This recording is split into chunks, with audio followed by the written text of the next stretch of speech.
Seattle in October carried the particular weight of rain that had nowhere to go.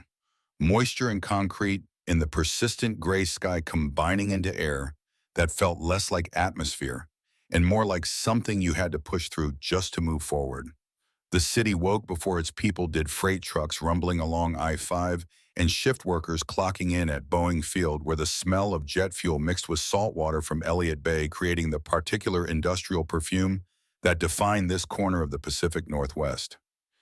In Beacon Hill, where the old buildings sagged with the exhaustion of poverty that had lasted generations, Nathan Cross's alarm sounded at 4:45 with the precise digital chirp that had marked the beginning of every day for the past 18 months. He woke instantly, no gradual surfacing from dreams, because sleep was performance and waking was switching modes from unconscious to operational. The bedroom occupied the smaller of two rooms in Unit 2C, a space barely large enough for the full-size mattress and the nightstand that held exactly three items: an ancient alarm clock that Claire had bought at a garage sale their first month together, a framed photograph of her taken 3 years ago at Pike Place Market with the Space Needle visible behind her shoulder and her blonde hair catching sunlight that Seattle only offered 4 months annually, and a bottle of prescription pain medication for his back that he rationed because insurance didn't cover the dosage doctors recommended, and buying extra meant choosing between medication and groceries. Nathan stood carefully the particular sequence of movements he'd learned through trial and considerable error over the past 14 years since Afghanistan had shattered his spine and taught him that the human body was considerably more fragile than the aircraft he'd once flown, at speeds that made thought and reaction indistinguishable. Left leg first weight distribution calculated to minimize stress on the L3, L4 vertebrae, where surgeons had installed titanium rods and bone grafts that had held for 14 years, but which announced their presence every morning with pain that felt like electricity running through neural pathways that had been damaged but not quite destroyed. The apartment was cold despite the thermostat being set to 68 because the building's heating system dated to the 1970s when energy efficiency was someone else's problem, and landlords could charge whatever rent the market would bear without investing in improvements that tenants couldn't see. Nathan pulled on the sweatpants and thermal shirt he'd laid out the night before, habits from military service making preparation automatic.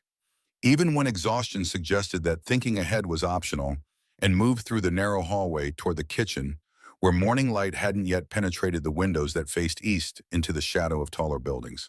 The kitchen occupied maybe 80 square feet, barely large enough for two people to stand without touching, and contained the ancient appliances that came with the apartment, a refrigerator that hummed constantly and occasionally made concerning grinding noises that Nathan had learned to ignore because replacing it wasn't his responsibility, and complaining to the landlord was an exercise in futility he couldn't afford. The electric stove had 3 working burners out of 4, and the counter space was so limited that Nathan had installed a fold-down cutting board over the sink just to have somewhere to prepare meals that required more than opening a can or microwaving something frozen. But the centerpiece of the kitchen, the item Nathan refused to replace despite its age and unreliability, was the percolator coffee maker that Claire had bought 10 years ago at an estate sale in Fremont. The elderly woman selling her deceased husband's belongings had told Claire that the percolator had made coffee every morning for 43 years of marriage, that its owner had died with a cup from this very machine on his nightstand, and Claire had bought it immediately because she believed objects could carry love forward through time if you treated them with sufficient respect. Nathan filled the percolator with water and coffee grounds, measuring by instinct rather than measurement, because he'd made this coffee thousands of times, and his hands knew the proportions even when his mind was elsewhere. The machine began its work with a familiar gurgling sound that was simultaneously comforting and painful because it reminded him of mornings when Claire would emerge from their bedroom, still half asleep, and press herself against his back while he waited for coffee, her arms around his waist and her face buried between his shoulder blades, saying nothing because words weren't necessary when presence was sufficient. Movement from the second bedroom caught his attention, the particular shuffle scrape of small feet on cheap linoleum that meant Lily was awake despite the early hour, and despite Nathan's repeated attempts to convince his 8-year-old daughter that sleep was valuable and mornings before 5 a.m. were meant for rest rather than activity. He turned to find her standing in the doorway, dark hair uncombed and pajamas covered with airplanes and clouds, and small text that read Future Aerospace Engineer in letters that had faded from repeated washing. Morning, baby.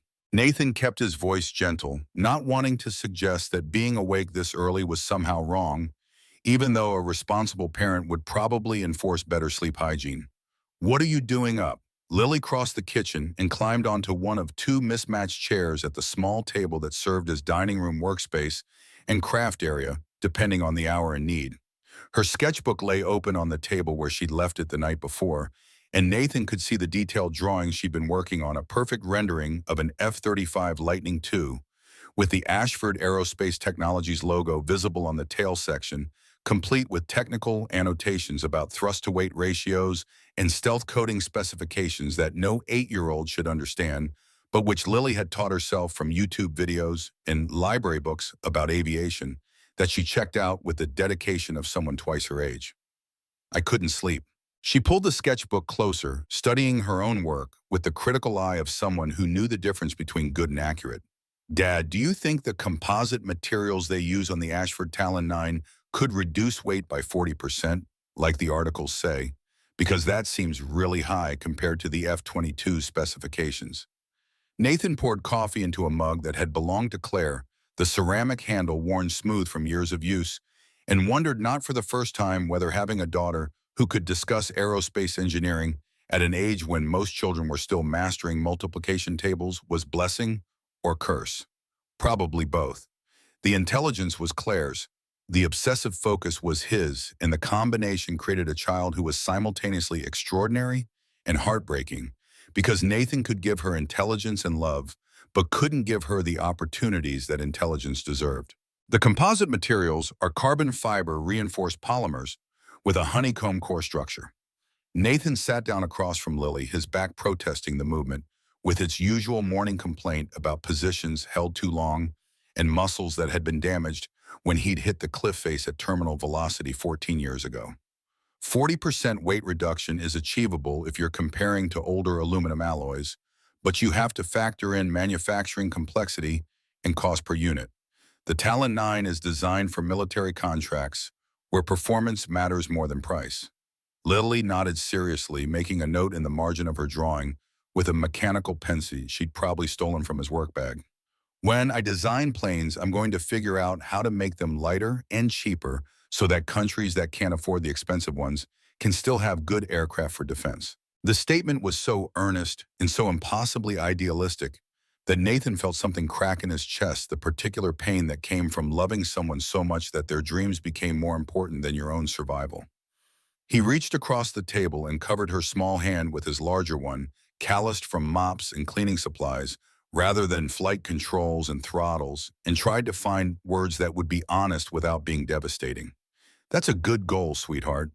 The world needs people who think about fairness and access, not just profit margins.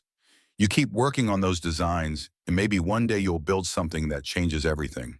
Lily looked up at him with eyes that were Claire's eyes, bright blue and impossibly expressive.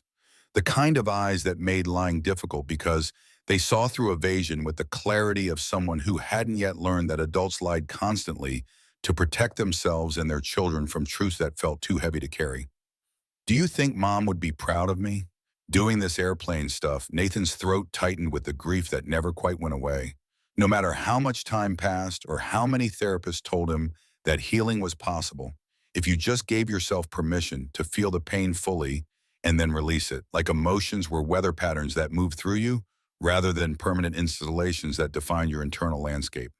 Your mom would be incredibly proud. She knew you were special from the day you were born. Used to tell me that you were going to do something important, something that mattered. The coffee finished percolating with a final hiss that meant the process was complete and the morning could officially begin, even though the sun hadn't yet risen and the darkness outside their windows suggested that the world wasn't quite ready for the demands of another day. Nathan stood carefully, his back reminding him that standing from seated positions required a specific technique that distributed weight properly and didn't put stress on the damaged vertebrae, and poured a second mug for himself while trying not to think about the fact that this conversation with his 8-year-old daughter about aerospace engineering was happening in a kitchen that was barely functional in an apartment that cost too much for what it provided because Seattle's housing market had priced out everyone except tech workers and people willing to live with roommates well into their 30s. Breakfast was generic cereal from the store brand aisle at Safeway Toast, made from bread that was 2 days past its sell-by date, but still edible. If you didn't think too hard about texture and orange juice that Nathan had learned to stretch by adding water in ratios that Lily probably noticed but never complained about, because she'd learned early that their financial situation was precarious, and complaining about watered-down juice felt petty when her father was working overnight shifts and coming home exhausted, but still making time to talk about airplanes and dream about futures that felt increasingly impossible. They ate in comfortable silence, punctuated by Lily's occasional questions about technical specifications and Nathan's increasingly detailed answers that drew on knowledge he'd accumulated during his years flying F-16s for the Air Force, maintaining those aircraft, when maintenance was the difference between mission success and catastrophic failure, and studying aerospace engineering at University of Washington, back when he'd believed that understanding how things worked was sufficient to control outcomes. He'd learned in Afghanistan that understanding and control were completely different things, that you could know exactly what was wrong with an aircraft and still watch it fall from the sky, because knowledge without power was just witnessing with technical vocabulary. The bus stop was 6 blocks from their apartment, a walk that took 12 minutes at Lily's pace, and which Nathan had memorized in sufficient detail that he could describe every crack in the sidewalk, every tree whose roots had buckled the concrete, every house where dogs barked, or where motion sensor lights activated as they passed. The route was safe as routes in this neighborhood went, meaning that violent crime was infrequent enough that Nathan didn't feel compelled to drive Lily to school every morning, despite the fact that driving would save time and would mean she didn't have to stand at bus stops in Seattle rain that fell with the persistence of someone who'd given up on subtlety and decided that relentless was the only effective strategy. They reached the stop at 6:32, precisely timed to catch the 6:35 bus that would take Lily to Washington Middle School, a public institution rated 4 out of 10 on websites that measured such things through test scores and college acceptance rates, and other metrics that reduced children to data points in systems designed to sort and categorize rather than educate and nurture. The school was underfunded in the specific way that schools in poor neighborhoods were always underfunded, where teacher salaries were low enough that turnover was constant, and classroom supplies came from teachers' own pockets, and the STEM lab that Lily desperately wanted to use had been closed for 8 months due to electrical code violations that the district couldn't afford to fix. The bus arrived at 6:36, 1 minute late, which meant it was actually on time by Seattle public transit standards, where delays were so common that arriving within 5 minutes of schedule was considered punctual. Lily climbed the steps and turned to wave at Nathan through the bus windows, her small hand pressed against glass that was fogged from condensation and the breath of 40 students who were awake too early and traveling to schools that would ask them to sit still and be quiet and memorize facts without providing them the resources to transform those facts into understanding. Nathan waved back and watched the bus pull away into traffic that was already building toward the gridlock that would paralyze Seattle by 7:30, and he stood at the empty bus stop for maybe 3 minutes longer than necessary, because going back to the apartment meant facing the silence that Lily's presence temporarily filled, but which returned with crushing weight whenever she left for school. The silence was Claire's absence made audible, the space where her voice should have been but wasn't, because a drunk driver had decided that driving 70 miles per hour through a red light was acceptable, and Claire had been in the wrong place at the wrong time, and Nathan had been powerless to protect her, just like he'd been powerless to protect the 4 Marines whose names he could still recite 14 years after their deaths. The walk back to the apartment took 15 minutes because Nathan's back had stiffened during the wait at the bus stop, and because there was no rush to return to emptiness. He climbed the stairs to Unit 2C, slowly, his left hand gripping the railing with the particular caution of someone who'd fallen once and learned that falls at 44 were considerably more serious than falls at 24, and unlocked the door to find the apartment exactly as he'd left it, which was somehow both expected and disappointing, because some part of him always hoped that maybe things would have changed in his absence, even though change required action, and action required energy he didn't have. The drive to Ashford Aerospace Technologies took 38 minutes in morning traffic that crawled along I-5 with the inexorable patience of people who'd accepted that commuting was purgatory, and the only question was whether you listened to podcasts or music or news while waiting for movement that came in increments measured in car lengths rather than miles per hour. Nathan drove his 2008 Ford F-150 with the particular care of someone who knew that this vehicle was essential to employment and that repairs were expenses he couldn't absorb without making difficult choices about rent or food or Lily's asthma medication that insurance covered partially, but not completely. The truck had 247,000 miles on the odometer and multiple mechanical issues that Nathan addressed through his own labor because paying mechanics was impossible on $16.50 hourly. The check engine light had been illuminated for 6 months. The passenger side window no longer rolled down. The air conditioning worked intermittently, and the radio was stuck on one station that played classic rock from the 70s and 80s, which meant Nathan knew every lyric to every song that had been popular when he was in elementary school, and which now served as soundtrack to commutes that felt increasingly like prison sentences voluntarily accepted. Ashford Aerospace Technologies occupied a sprawling facility near Boeing Field, 3 massive hangars, and an office complex spread across rich land that had probably been cheap when Robert Ashford bought it 30 years ago, but which was now worth hundreds of millions given Seattle's relentless expansion south toward Tacoma. The company employed 843 people, according to the sign at the main entrance, and those employees ranged from janitors like Nathan, who made barely above minimum wage, to aerospace engineers with PhDs from MIT and Stanford, who made salaries that would have seemed like fantasy numbers to Nathan if he'd allowed himself to think about them for more than the seconds it took to acknowledge that different educations and different life choices created different outcomes. Nathan parked in the employee lot's far corner, where the custodial staff congregated the unofficial segregation that separated people who worked with their hands from people who worked with their minds, as if physical labor and intellectual labor were fundamentally different rather than just differently compensated. He clocked in at 7:23 a.m. through the computer system that tracked every employee's arrival and departure with the precision of people who believed that monitoring was management and that workers required surveillance to remain productive. The custodial supply room occupied a windowless space off the main corridor, maybe 12 feet by 15 feet, lined with metal shelving that held industrial cleaning supplies and equipment that Nathan maintained with the same attention to detail he'd once applied to aircraft maintenance, because tools deserved respect regardless of whether they were fixing multi-million-dollar jets or cleaning floors that would be dirty again tomorrow. His supervisor had gone home at 7 a.m. after the night shift, leaving Nathan a note about specific areas requiring attention. Executive conference room needed vacuuming. Before 9 a.m. meeting, men's bathroom on second floor had reported soap dispenser malfunction, and the main assembly floor required mopping near the engine test stand where some kind of hydraulic fluid had leaked overnight. Nathan loaded his cart with supplies and began the rounds that defined his workday, moving through Ashford Aerospace's facility with the invisible efficiency of someone who'd learned that being unnoticed was survival.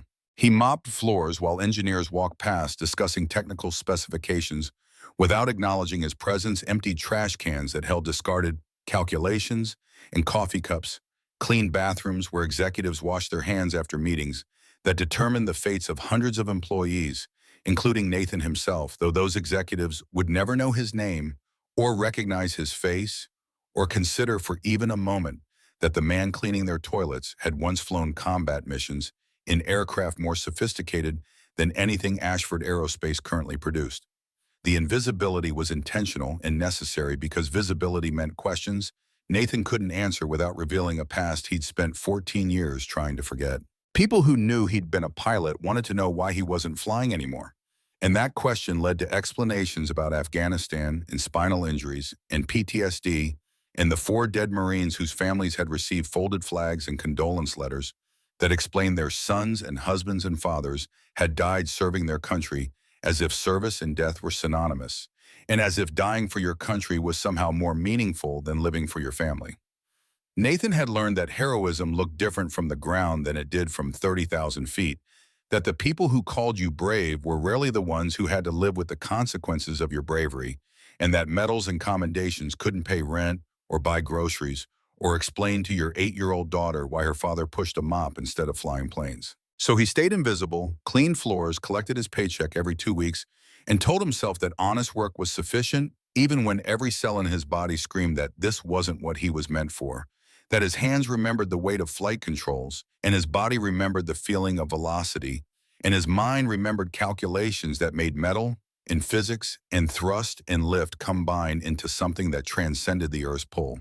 The tattoo on his right arm stayed hidden beneath the long sleeves of his uniform, the one vanity he'd permitted himself after discharge from the Air Force, when the doctors had told him he'd never fly again, and he'd needed something permanent to remind him that he'd once been part of something larger than himself.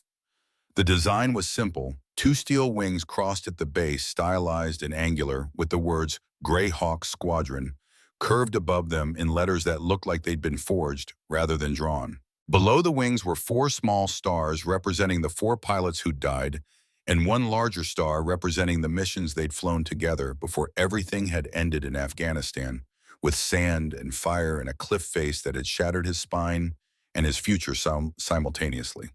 He touched the tattoo through his sleeve sometimes when the pain in his back was particularly bad, or when memories of Afghanistan surfaced, with the particular vividness that PTSD brought the way trauma compressed time, so that events from 14 years ago felt like they'd happened yesterday, and the distance between then and now collapsed into nothing.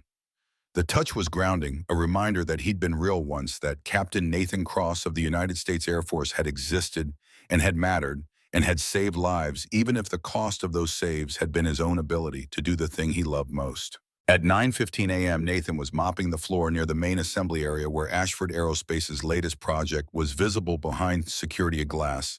The Talon 9, a next-generation fighter jet that represented $800 million in development costs, and which was supposed to revolutionize aerial combat through advanced stealth technology and thrust vectoring that would make the aircraft more maneuverable than anything currently in service.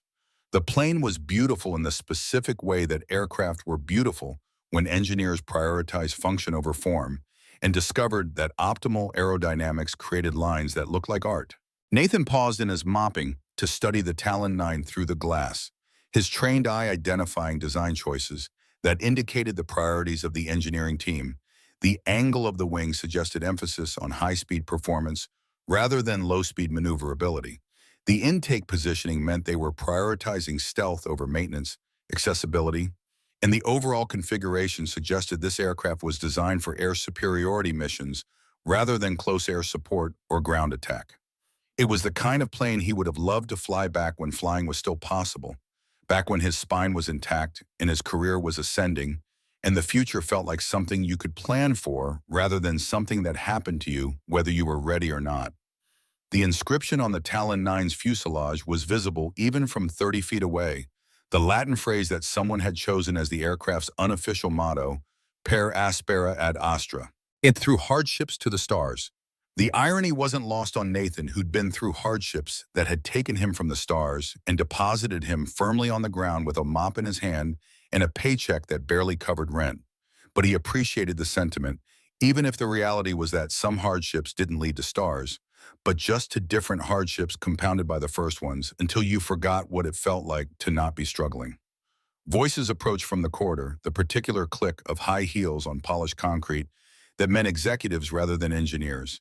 And Nathan returned his attention to mopping, because being caught staring at aircraft while holding cleaning supplies was the kind of incongruity that invited questions he didn't want to answer. He kept his head down and his movements efficient, the invisible janitor doing invisible work, and tried not to notice the group that had entered the assembly area and was now standing maybe 15 feet away, discussing production schedules and contract deadlines, and all the minutiae of running a company that built machines designed to kill people efficiently.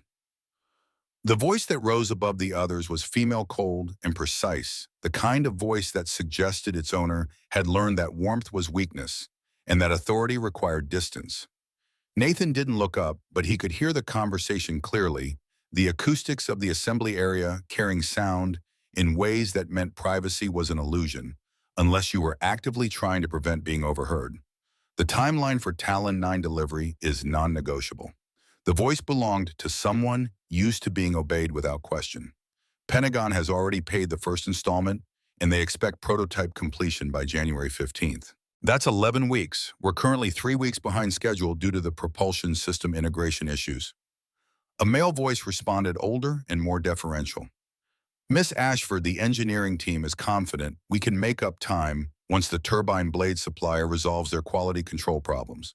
We've already identified alternative sourcing options if Victoria Ashford's response cut through the explanation with the precision of someone who'd heard too many excuses and had stopped caring about reasons that didn't solve problems. I don't want options, I want solutions. The board is already questioning whether we can deliver on our commitments, and any further delays will give them ammunition to challenge my leadership. This company was built on reliability and innovation, not on explaining why we failed to meet deadlines. Nathan continued mopping his movements, taking him slightly closer to the conversation. Not out of curiosity, but because the oil stain on the floor near the engine test stand required scrubbing that couldn't be accomplished from a distance. He could see the group now in his peripheral vision. 4 people in business attire, 3 men in suits, and 1 woman who was presumably Victoria Ashford based on the way the others positioned themselves in relation to her, a subtle deference that indicated hierarchy even without explicit acknowledgement. Victoria was younger than Nathan had expected, maybe mid-30s, with dark hair pulled back in a style that was professional to the point of severity, and a bearing that suggested military training, or at least the kind of discipline that came from controlling every aspect of your life with the dedication of someone who believed that slippage in one area would lead to collapse everywhere else. She was attractive in the intimidating way that powerful women were often attractive, where beauty was secondary to competence and where any attempt to reduce her to appearance alone would be met with the kind of dismissal that made clear such reductions said more about the observer than the observed. The group moved slowly along the assembly floor, Victoria asking questions, and the 3 men scrambling to provide answers that satisfied her evident dissatisfaction with current progress. They passed within 10 feet of Nathan, close enough that he could smell expensive perfume and cologne, and the particular scent of people who could afford to worry about abstract problems like quarterly earnings and stockholder confidence rather than concrete problems like rent and medical bills, and whether generic cereal was adequate nutrition for a growing 8-year-old. Then Victoria stopped, her attention caught by something Nathan couldn't immediately identify, and he realized with dawning horror that she was looking at him. Not looking past him or through him the way most executives did with custodial staff, but actually looking at him with the kind of focused attention that meant she was seeing him as a person rather than as furniture that happened to move and clean things. Nathan froze, mop in hand, trying to shrink back into invisibility that had suddenly failed him through no action of his own. Victoria took a step closer, her heels clicking against the concrete, and Nathan could feel the weight of her gaze studying his posture and his movements, and perhaps seeing something that he'd worked very hard to hide for 18 months of employment at this facility. Careful down there, Victoria's voice was cold enough to make the assembly floor's air conditioning redundant. Don't touch anything you're not qualified to understand. These aircraft represent years of engineering development and hundreds of millions of dollars in research. They're not made for people who only know how to push mops. One of the men, older, silver-haired, wearing a suit that probably cost more than Nathan made in 6 months, laughed at Victoria's comment with the particular sound of someone who was laughing because his boss had made a joke, and laughing was expected regardless of whether the joke was actually funny.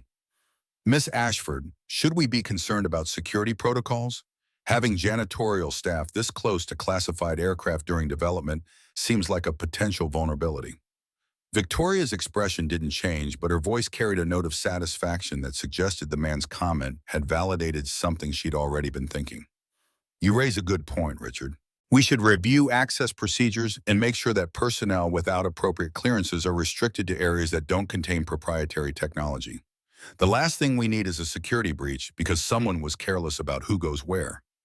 Nathan stood absolutely still, the mop handle gripped so tightly that his knuckles had gone white beneath the skin, and tried to process the casual cruelty of being discussed as if he wasn't present, or as if his presence was equivalent to a security threat rather than a human being performing work that needed doing.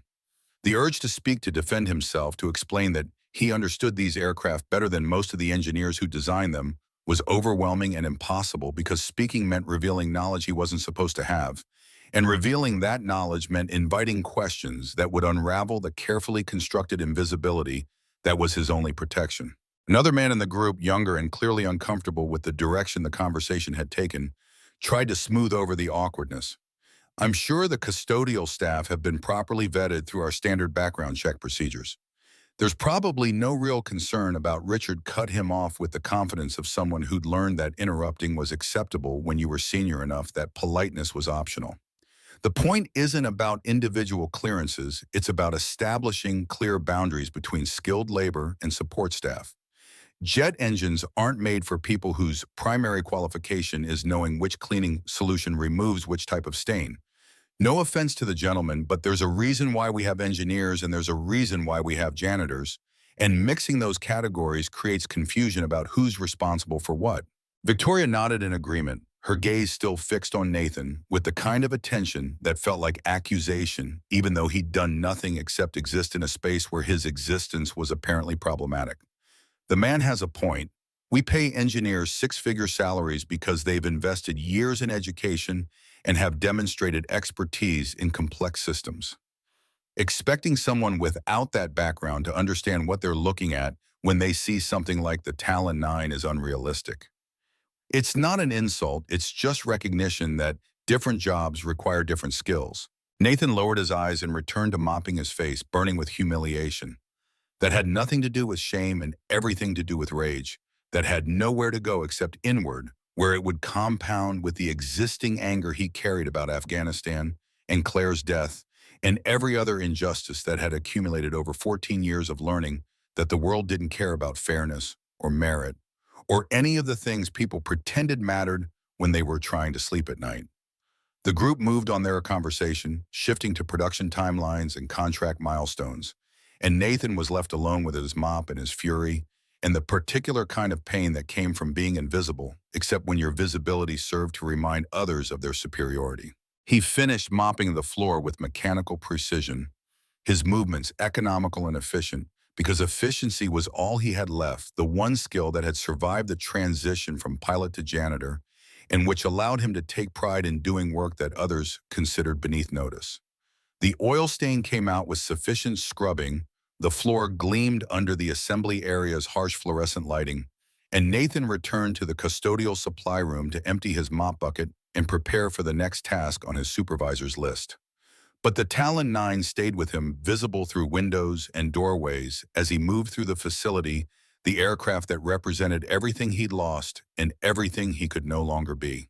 The inscription on its fuselage mocked him with its optimism about hardships leading to stars, when Nathan's experience suggested that hardships led to more hardships and that stars were for people who'd never fallen far enough to understand how distant they actually were. The lunch break came at noon, 30 minutes that Nathan usually spent in his truck eating the sandwich he'd packed that morning and trying not to think about the fact that Lily was eating cafeteria food at school because packed lunches required groceries they couldn't quite afford on his salary. Today the sandwich tasted like cardboard and humiliation, and Nathan found himself staring at the Ashford Aerospace facility and wondering what sequence of decisions had brought him from flying F-16s in combat zones to eating alone in a truck that was one major repair away from being undrivable. The answer was obvious. He had stayed behind when command had ordered him to abort, had chosen to save Derek Stone's life instead of his own safety, and had paid for that choice with his spine and his career and his ability to provide his daughter with anything beyond the bare minimum. The choice had been correct then and remained correct now because Derek Stone was alive and raising two daughters who deserved a father, but correctness didn't make the consequences easier to bear and didn't pay Nathan's rent or buy Lily the art supplies she needed for her drawings or fund the STEM education she deserved, but which Washington Middle School couldn't provide. Nathan's phone buzzed with a text from Lily sent during her lunch period when students were permitted to use phones for 5 minutes under supervision. The message was characteristically direct. "Dad, can you bring me to work tomorrow? I want to see the planes." His chest tightened, reading the words the innocent enthusiasm of an 8-year-old who didn't understand that her father's workplace was a source of shame rather than pride, that bringing her to Ashford Aerospace would mean exposing her to his diminished status and to people like Victoria Ashford, who measured human worth by job titles and salary levels. The urge to say yes was overwhelming because denying Lily anything felt like failure, but saying yes meant risks Nathan wasn't prepared to accept. He typed a response that was honest without being devastating. Maybe next week, sweetheart. Work is really busy right now, and I don't want you to be bored waiting for me. The lie sat badly, adding to the accumulation of small dishonesties that parenting seemed to require when you were trying to protect your child from realities they weren't ready to process. Nathan set his phone down and finished his sandwich without tasting it, and the afternoon stretched ahead with the same work he'd been doing every day for 18 months, and which he'd continue doing until something changed, or until Lily graduated high school, and he could finally collapse without worrying about who would take care of her. The shift ended at 3:30 p.m. early by custodial standards, but Nathan had started at 7 a.m. and had completed the list of tasks his supervisor had assigned. He clocked out through the computer system that tracked his hours with precision that would have been admirable if it wasn't being used to ensure that employees never worked at even 1 minute of overtime that the company would have to compensate at time-and-a-half rates. The drive home took 42 minutes in afternoon traffic that was somehow worse than morning traffic, despite carrying fewer vehicles, and Nathan arrived at Unit 2C at 4:37 p.m. with just enough time to catch his breath before Lily's bus would arrive at 4:55. She burst through the apartment door with the energy of someone who'd been sitting still all day and was now free to move and speak and exist without the constraints that schools impose on children who had trouble staying quiet. Her backpack hit the floor with a thump that suggested it contained considerably more than just books, and she launched into a detailed explanation of her day that jumped between topics with the associative logic of 8-year-olds who hadn't yet learned that conversations were supposed to follow linear progressions. Dad, we learned about the water cycle in science, and Mrs. Henderson said that clouds are just tiny water droplets suspended in the air. But I said that's not exactly right, because ice crystals are also part of cloud formation, especially in cumulonimbus clouds. And she said I was right, but I don't think she actually knew that until I told her. And then in math, we did multiplication tables, but they're really easy if you just remember that multiplication is repeated addition. So 9 times 7 is just 7 plus. 7 plus 7 9 times, and that's 63. And it's faster to memorize, but understanding why makes it easier to remember. Nathan listened with the attention that Lily deserved, asking questions that demonstrated he was engaged with her monologue, and tried not to think about how his daughter's intelligence was being wasted in a school that moved at the pace of the slowest students, because funding levels didn't allow for differentiated instruction or gifted programs or any of the educational approaches that children like Lily needed to develop their potential. Washington Middle School was adequate if your goal was basic literacy and numeracy, but Lily needed more than adequate, and Nathan couldn't provide it because private schools cost money he didn't have, and moving to a better school district meant rent he couldn't afford. They made dinner together, spaghetti with meat sauce that stretched ground beef further than it should go by adding diced vegetables that Lily didn't notice were there if Nathan cut them small enough. She talked continuously about an airplane design she was working on, a theoretical aircraft that would use electric propulsion instead of jet engines, and which she'd calculated could reduce carbon emissions by 70% if you could solve the battery weight problem and the recharge time issues that made electric aircraft impractical for anything beyond short-range flight. The conversation was so far beyond what Nathan had been capable of at 8 years old that he sometimes wondered if Lily was actually his biological daughter, or if some kind of genetic lottery had produced a prodigy who'd ended up with him through cosmic accident rather than heredity. But then she'd smile and he'd see Claire's expressions in her face, or she'd get frustrated and he'd recognize his own stubbornness in her refusal to quit when problems seemed unsolvable. And he'd realize that Lily was exactly who she was supposed to be, even if the world wasn't set up to nurture children like her. After dinner, Lily spread her homework across the kitchen table and worked with focused intensity while Nathan cleaned dishes and tried not to think about Victoria Ashford's words echoing in his mind. Jet engines aren't made for people who only know how to push mops. The statement was factually incorrect because Nathan had maintained jet engines for 8 years in the Air Force and understood their operation at a level that exceeded most of the engineers at Ashford Aerospace. But the statement's inaccuracy was irrelevant because what mattered was the casual dismissal, the assumption that people who cleaned floors were fundamentally incapable of understanding complexity. At 8 p.m., Nathan tucked Lily into bed after the ritual of teeth brushing and pajama changing, and the 3 books she always requested before sleep. Tonight's selections were 2 books about famous aviators and one book about aerospace engineering that was technically written for high school students, but which Lily had checked out from the library and was working through with dogged determination despite the advanced mathematics and physics concepts that she sometimes asked Nathan to explain. "Will you tell me about when you used to fly?" Lily's question was the same one she asked most nights, the bedtime story that never got old, because it transported both of them to a time when Nathan's life had looked different and the future had contained possibilities beyond survival and paycheck-to-paycheck existence. Nathan settled onto the edge of her bed, his back protesting the position, but his daughter's need for connection overriding physical discomfort. "What do you want to hear about tonight?" "Tell me about the clouds. About what it feels like when you're so high that you can see the curve of the earth and everything below you looks like a map and you're going so fast that the wind can't catch you." So Nathan told her about mornings when he'd taken off before dawn and watched the sun rise from above the clouds, the way the light painted the cloud tops in colors that didn't exist at ground level, purples and golds and silvers, that shifted as altitude changed, and as the sun's angle transformed the atmosphere into something that looked like solid landscape made of light and moisture. He told her about the feeling of acceleration when afterburners kicked in, the way your body pressed back into the seat, and your vision narrowed slightly from G-forces, and your brain had to work faster than conscious thought to process information and make decisions that determined whether you lived or died. He didn't tell her about the fear about the mornings when mechanical problems or enemy fire or weather conditions made every flight feel like it might be your last, about the pilots who didn't come back, and whose empty chairs at briefings served as reminders that aircraft were machines and machines failed, and failure at 30,000 feet meant death came quickly and without appeal.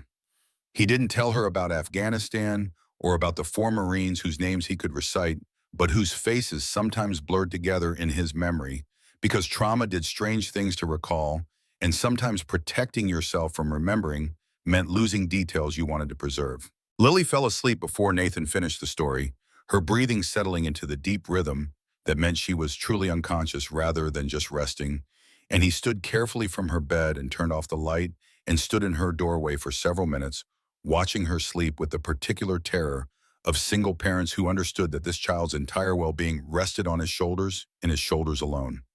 The evening stretched ahead with hours that Nathan would normally spend reading or watching television, or simply sitting in silence because being alone with thoughts was sometimes preferable to filling the space with noise that didn't improve anything.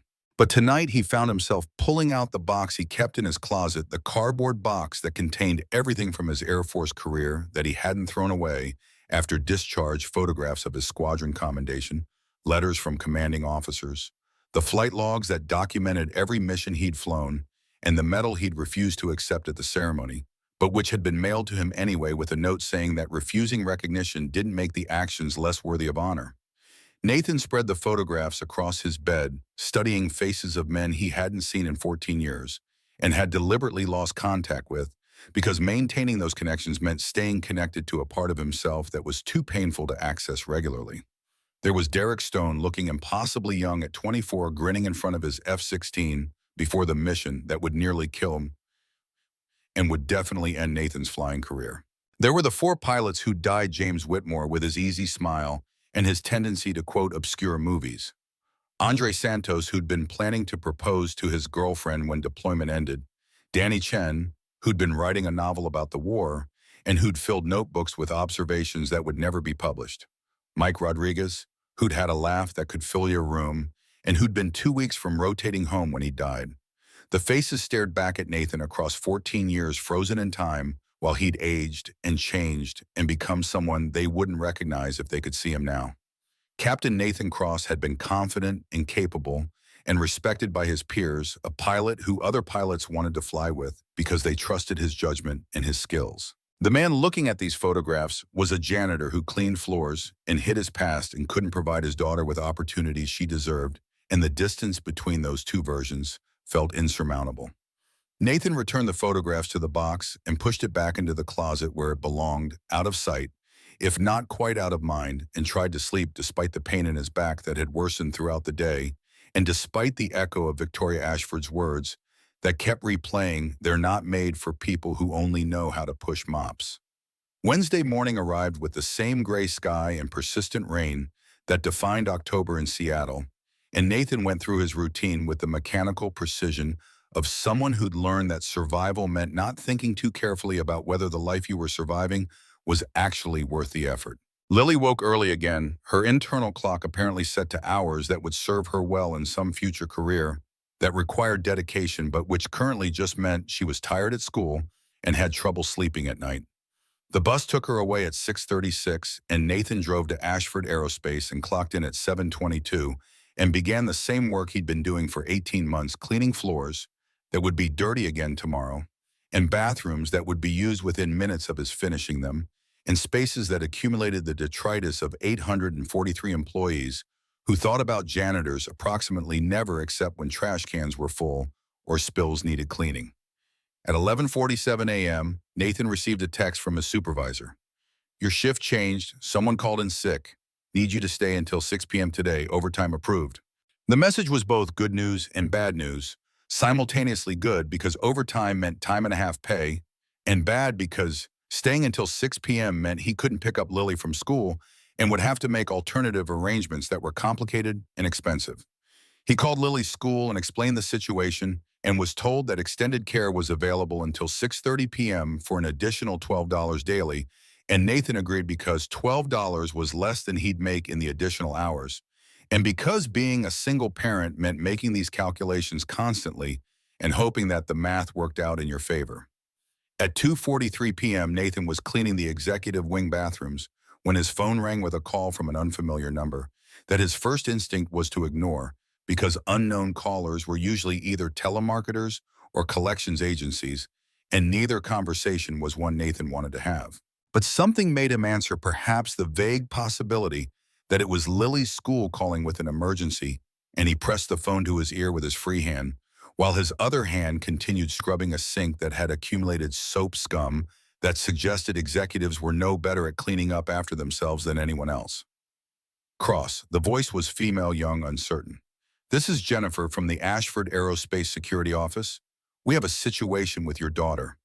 Nathan's blood went ice cold, his body flooding with adrenaline that made his hands shake, and his vision narrow as his brain jumped immediately to worst-case scenarios about injuries or kidnapping or any of the thousand terrible things that could happen to children in a world that was considerably less safe than parents wanted to believe.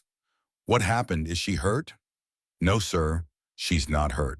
But she's here at the facility, and she's in an area she's not supposed to be in, and Miss Ashford wants to speak with you immediately. The relief that Lily wasn't injured lasted approximately 3 seconds before being replaced by a different kind of terror about what his 8-year-old daughter was doing at Ashford Aerospace and how she'd gotten there, and what consequences would follow from whatever situation was unfolding. Nathan told Jennifer he'd be there in 2 minutes and ran through the facility with a speed that his back normally wouldn't tolerate, pain shooting up his spine with each step, but adrenaline overriding the usual warnings that his body was fragile and needed careful handling. He arrived at the executive wing to find a small crowd gathered outside a door marked Restricted, Project Talon 9, Authorized Personnel Only. And in the center of that crowd was Lily sitting on the floor with her sketchbook clutched to her chest and her face streaked with tears that she was trying very hard not to shed in front of strangers. Nathan pushed through the crowd and dropped to his knees beside her, his back screaming in protest, but his daughter's distress more important than any physical pain. Sweetheart, what are you doing here? How did you get here? Lily looked up at him with eyes that were terrified and guilty, simultaneously the expression of a child who knew she'd done something wrong but didn't fully understand the magnitude of the transgression. I took the bus after school. I wanted to see the planes, and I found a door that was open, and there were drawings inside, and I just wanted to look at them and copy them into my sketchbook. But then people came and started yelling at me. Nathan pulled her against his chest and held her tight while trying to process what had happened and what it meant and how badly this was about to destroy the precarious stability he'd built over 18 months of careful invisibility. A voice behind him, cold and precise and all too familiar, cut through his thoughts with the efficiency of someone who'd had enough of waiting for explanations. Stand up, Mr. Cross. Nathan turned to find Victoria Ashford standing 5 feet away, with her arms crossed and her expression carrying the particular disapproval of someone who discovered that their worst suspicions about security protocols were justified. Beside her stood Richard Thornton, looking satisfied in the way that people look when events have confirmed their judgments, and behind them stood Walter Hayes, whose face carried an expression Nathan couldn't quite interpret, but which seemed closer to concern than condemnation. Nathan stood slowly, his back making the movement difficult and painful, and met Victoria's gaze with the dignity of someone who had nothing left to lose except the job that was probably already lost. I apologize for my daughter being here. She didn't mean any harm. She just wanted to see airplanes. Your daughter infiltrated a restricted area containing classified information worth hundreds of millions of dollars. Victoria's voice could have frozen the Pacific. She was found copying proprietary blueprints into her personal notebook. Do you understand the severity of this security breach? She's 8 years old. Nathan kept his voice level despite the rage building in his chest. She doesn't understand classified information or security protocols. She just likes airplanes and wanted to look at drawings. That's not espionage, it's curiosity. Richard Thornton stepped forward with the confidence of someone who'd been waiting for an opportunity to make a point. Miss Ashford, I believe this incident demonstrates exactly what we discussed yesterday about maintaining clear boundaries between support staff and secure areas. When janitorial personnel are given unrestricted access, their family members feel entitled to the same access, and the result is exactly this kind of breach. Victoria nodded slowly, her gaze moving between Nathan and Lily with an assessment that felt like judgment being rendered in real time. Mr. Cross, as an employee of this company, you are responsible for ensuring that your family members do not compromise our security protocols. Your daughter's presence here represents a serious violation that requires immediate action. She's 8. Nathan heard his voice rising and tried to control it, but rage and fear were competing for dominance, and control felt impossible. She took a bus and walked through a door that was apparently left open despite being marked restricted. If your security is that inadequate that an 8-year-old can access classified areas, maybe the problem isn't my daughter's curiosity. Victoria's expression went from cold to glacial. Are you suggesting that this incident is the company's fault, rather than your failure to properly supervise your child? I'm suggesting that blaming a child for adult failures is convenient but inaccurate. Nathan knew he was destroying his employment, but couldn't seem to stop the words from emerging. You want to fire me, fine, but don't pretend my daughter is some kind of security threat because she wanted to look at airplane drawings. Walter Hayes moved forward, his voice quiet but carrying enough authority that both Victoria and Nathan turned to look at him. Miss Ashford, if I might suggest something, perhaps we could review the security footage to understand exactly how this situation developed before making decisions about consequences. It's possible there are mitigating factors we should consider. Richard Thornton immediately objected. Walter, with respect, the facts are clear. An unauthorized individual gained access to classified materials. The appropriate response is termination of the employee responsible and a complete review of how family members learned about facility layout and security procedures. But Victoria was looking at Walter with an expression that suggested she was considering his suggestion, and after a long moment she nodded. Security office now. Bring the footage from the past 3 hours covering the restricted entrance and the interior of the blueprint room. The group moved as one toward the security office, Nathan holding Lily's hand and whispering that everything would be okay, even though he had no evidence that was true and considerable evidence suggesting the opposite.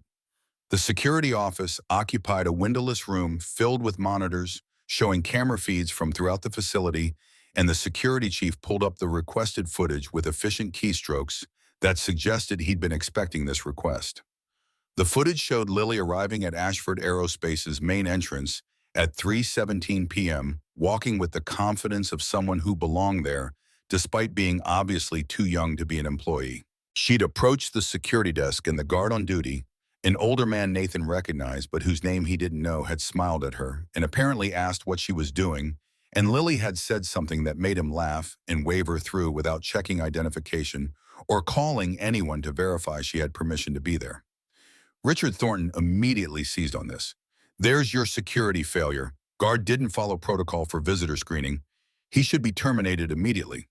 But Walter Hayes was watching the footage with narrowed eyes, his attention focused on something everyone else had missed. Pause there. Zoom in on the guard's monitor. The security chief complied, and the zoomed image showed the guard's computer screen displaying what appeared to be a personal email rather than the security camera feeds he was supposed to be monitoring. Walter's voice was gentle but pointed, so the guard was inattentive and the child took advantage. That's a training issue, not malicious intent. The footage continued, showing Lily walking through the facility's corridors with her sketchbook, looking at everything with wide eyes that suggested she was overwhelmed by the scale and complexity of the building. She'd passed several employees who'd smiled at her or nodded, but none of whom had questioned why an unaccompanied child was wandering through an aerospace facility. She'd eventually reached the door marked "Restricted" and had stood in front of it for maybe 30 seconds, clearly reading the warning sign and debating whether to proceed. Then the door had opened from inside, pushed by someone leaving, who'd propped it with a doorstop while they carried equipment out, and in that moment, Lily had slipped inside while the employee's back was turned. The footage from inside the restricted room showed her sitting on the floor and copying blueprints with the focused intensity of someone who was completely absorbed in the work and had forgotten that she was somewhere she wasn't supposed to be. 20 minutes of footage passed before Victoria and Richard had discovered her 20 minutes, during which Lily had done nothing except draw and occasionally mutter technical terms to herself that the footage's audio captured faintly: bypass ratio, compressor stages, turbine inlet temperature. The security chief stopped the footage and looked at Victoria for direction. The silence in the room was heavy with implications that were just beginning to surface, and Nathan could see Victoria's expression shifting from anger towards something more complicated that might have been embarrassment or might have been recognition that this situation was considerably more nuanced than initial appearances suggested. Walter Hayes spoke into the silence with the authority of someone who'd earned the right to offer opinions that others had to take seriously. "Miss Ashford, I've worked in aerospace security for 40 years, and I can tell you definitively that this child poses no security threat. She's an 8-year-old with an interest in aviation who took advantage of inadequate security protocols. The appropriate response is fixing the protocols, not punishing the child or her father." Richard Thornton's face had gone red with frustration. "Walter, the principle here is about maintaining standards. If we don't treat this seriously, we're sending a message that security breaches are acceptable as long as you're young or sympathetic or whatever other excuse people want to use." Victoria held up a hand for silence, her attention fixed on the monitor, showing Lily's face while she drew the intense concentration and obvious intelligence visible even through security footage. After what felt like an eternity, she turned to Nathan with an expression that was difficult to read. "Mr. Cross, I'm not going to terminate your employment, but I am going to require that you ensure your daughter understands that she cannot come to this facility again without explicit permission and proper escort. The security guard who failed to properly screen her will receive additional training. And we're going to review all access protocols to identify vulnerabilities that an 8-year-old was able to exploit." She paused, then added with something that might have been reluctant respect, "Your daughter is clearly very intelligent. Those technical terms she was using aren't things most adults understand, let alone children. Perhaps instead of punishing her curiosity, we should consider how to nurture it appropriately." Richard Thornton looked like he wanted to object, but Victoria's tone made clear the decision was final, and Nathan felt relief flooding through him with such intensity that his knees went slightly weak. "Thank you, Miss Ashford. I'll make sure Lily understands the boundaries." Victoria nodded curtly and turned to leave, Richard following her with evident dissatisfaction. But Walter Hayes lingered for a moment and caught Nathan's eye. "Tomorrow morning, 6 a.m., meet me at the main entrance. There's something we need to discuss privately." Nathan agreed without knowing what Walter wanted, but recognizing that the chief engineer's intervention had just saved his employment and possibly deserved more gratitude than Nathan could articulate in a security office surrounded by people. He collected Lily and led her out of the facility through corridors that felt longer than they had during his run to reach her, and they didn't speak until they were in his truck, with the doors closed and the engine running. Lily's tears came then, delayed but intense, the kind of crying that came from fear and guilt, and the overwhelming confusion of being yelled at by adults whose anger seemed disproportionate to the crime. "I'm sorry, Daddy. I didn't mean to make trouble. I just wanted to see the planes." Nathan pulled her into an awkward hug constrained by the truck's center console and held her while she sobbed against his shoulder. "I know, baby. I know you didn't mean any harm. But you can't do things like that." Those areas are restricted for reasons, and you scared me terribly when I got that phone call." They sat in the parking lot for maybe 10 minutes while Lily cried and Nathan processed what had happened and tried to understand why Walter Hayes wanted to meet him tomorrow morning at an hour that was outside Nathan's normal work schedule and which suggested something beyond standard employment conversation. Eventually, Lily's tears subsided, and Nathan drove them home through traffic that was already building toward the evening rush hour, and they ate dinner in relative silence because both of them were emotionally exhausted from the day's events. That night, after Lily was asleep, Nathan stood at his bedroom window looking out at Seattle's lights and wondering what tomorrow's conversation with Walter would bring. The chief engineer was approximately 65, old enough to have served in the military himself based on age and bearing, and something about the way Walter had watched Nathan during the security review suggested recognition beyond what their limited previous interactions would justify. Nathan touched the tattoo under his sleeve, the steel wings, and the 4 stars and the squadron name that he'd kept hidden for 18 months of employment at Ashford Aerospace, and felt the past pressing against the present with weight that was becoming harder to maintain. Captain Nathan Cross of Greyhawk Squadron was supposed to be dead buried in Afghanistan, along with his career and his ability to fly, but perhaps Walter Hayes knew something that was about to make staying dead considerably more difficult. Thursday morning arrived with the same persistent rain that Seattle offered as its default weather setting, and Nathan woke at 4:15 rather than 4:45 because sleep had been fractured by dreams about Afghanistan and security footage, and Victoria Ashford's voice saying things about qualifications and mops.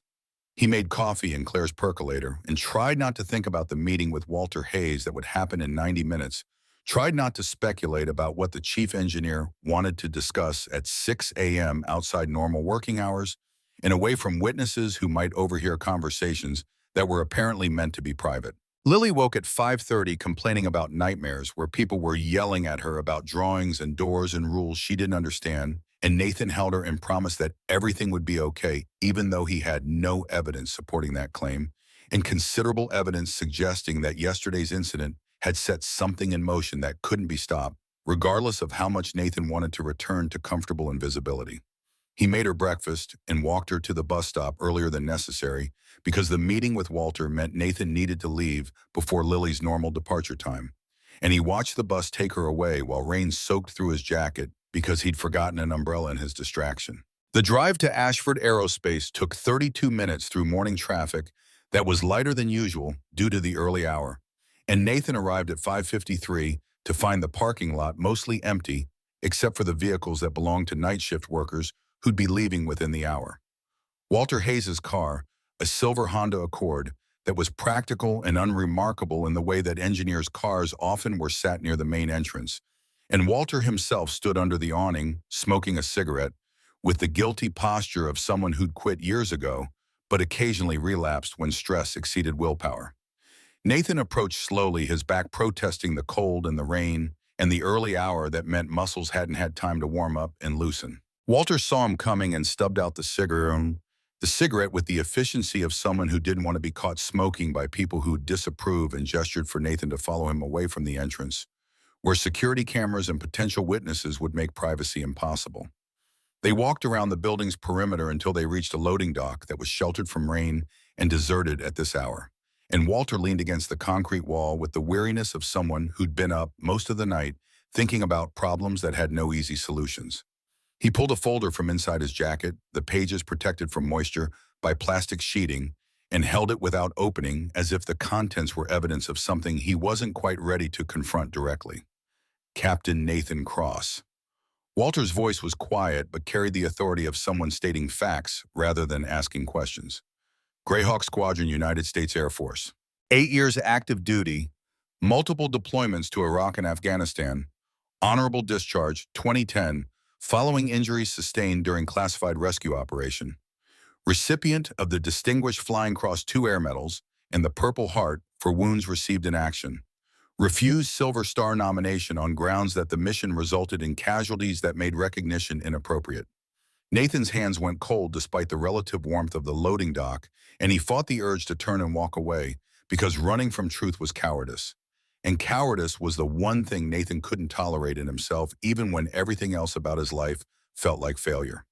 How long have you known since Tuesday night? Walter opened the folder and showed Nathan a photograph that was simultaneously familiar and strange because Nathan hadn't seen it in 14 years. Five pilots in flight suits standing in front of their aircraft at Pease Air National Guard Base in New Hampshire, medals gleaming and faces young and unmarked by the knowledge of what was coming. I was at that ceremony, 2009. I designed modifications for the F-16 avionics systems, and your squadron was using my tech. I recognized you yesterday during the security incident, but wasn't certain until I pulled the old files.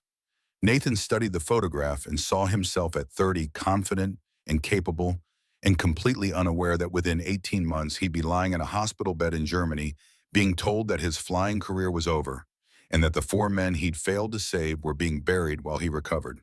The distance between that version of himself and the man standing on a loading dock in the rain felt insurmountable, and Nathan wondered if Walter understood that the person in the photograph was dead, regardless of whether the body was still walking around performing tasks like mopping floors and raising children. That man doesn't exist anymore. Nathan's voice was rougher than he'd intended. He died in Afghanistan along with his career and any illusions he had about being able to control outcomes through skill and dedication. Walter closed the folder and met Nathan's gaze with eyes that had seen enough of military service to recognize trauma when it presented itself in careful speech and rigid posture. I need to understand why you're working as a janitor when you have a degree in aerospace engineering and enough experience to be running maintenance divisions at companies that would pay you six figures to prevent the kind of problems you spent 8 years solving in combat conditions.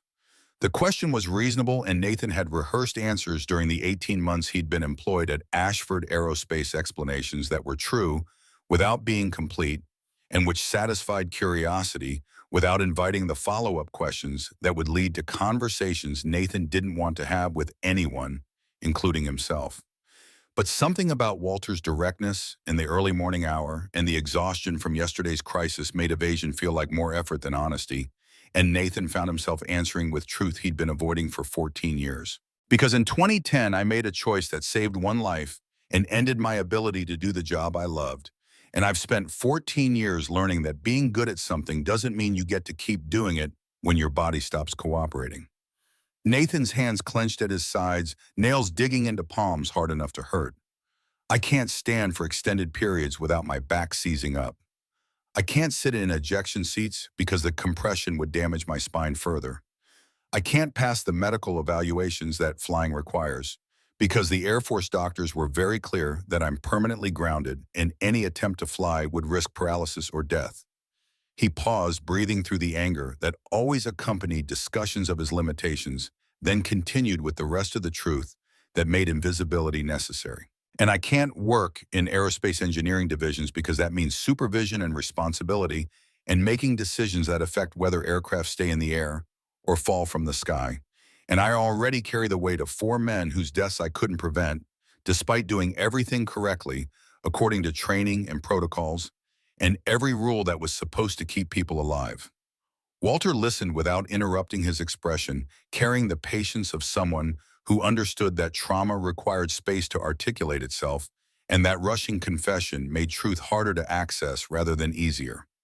When Nathan finished, Walter was quiet for a long moment, the rain drumming on the loading dock's corrugated metal roof providing soundtrack to silence that felt less like judgment and more like witnessing. "Tell me about the mission." Walter's voice was gentle but firm. "Not the official version that's in the reports, but what actually happened and why you've been hiding from it for 14 years. So Nathan told him. Told him about the humanitarian convoy moving through Afghanistan's Kandahar province during monsoon season when weather should have grounded all aircraft, but command had deemed the mission critical enough to override safety protocols. Told him about Lieutenant Derek Stone's engine failure at 22,000 feet during a sandstorm that had reduced visibility to near zero and had filled the air with particulates that aircraft were never designed to handle. Told him about the base command ordering immediate abort because survival rates for remaining in the storm were calculated at 18%, and military doctrine prioritized saving the pilots who could be saved rather than risking everyone for one aircraft. Told him about making the choice to ignore that order and stay with Derek because Derek Stone was 24 years old with a wife who was 7 months pregnant and a 2-year-old daughter who needed her father, and Nathan couldn't watch that family lose him without trying everything possible to bring him home alive. Told him about guiding Derek's crippled aircraft down through weather that was actively trying to kill them both, about the surface-to-air missile that had struck Nathan's right wing because he'd maintained low altitude to keep radio contact, and low altitude meant vulnerable to ground fire they'd been briefed about, but which command had assessed as minimal threat. Told him about ejecting at 800 feet with a parachute that barely had time to deploy before impact, about hitting the cliff face spine first with force that had felt like being crushed by a giant's hand, about lying unable to move for 47 hours, while hypothermia and dehydration and internal bleeding had slowly killed him until the rescue team had arrived and found him barely alive. Told him about waking up at Landstuhl Medical Center in Germany and being told that he'd never fly again because the L3, L4 vertebrae were fractured and the spinal cord was damaged, and the surgeons could stabilize his spine but couldn't restore his ability to withstand the physical demands that flying required. And told him about the 4 Marines who died that day in a separate incident that Nathan couldn't have prevented, but which had happened during the same mission and which had made him feel like his survival was theft rather than victory. Corporal James Whitmore, 22. Lance Corporal Andre Santos, 19. Private First Class Danny Chen, 18. Sergeant Mike Rodriguez, 26. 4 men with families and futures and lives they deserved to live, killed when their helicopter had taken enemy fire during the extraction operation and had gone down with no survivors. Walter absorbed this with the stillness of someone processing information that required recalibration of previous assumptions, and when Nathan finished, the chief engineer's expression carried something that looked like respect, mixed with the particular sorrow that came from understanding that heroism and tragedy were often indistinguishable from each other. Derek Stone survived the mission. Walter's statement was question and confirmation simultaneously. Derek survived because I stayed.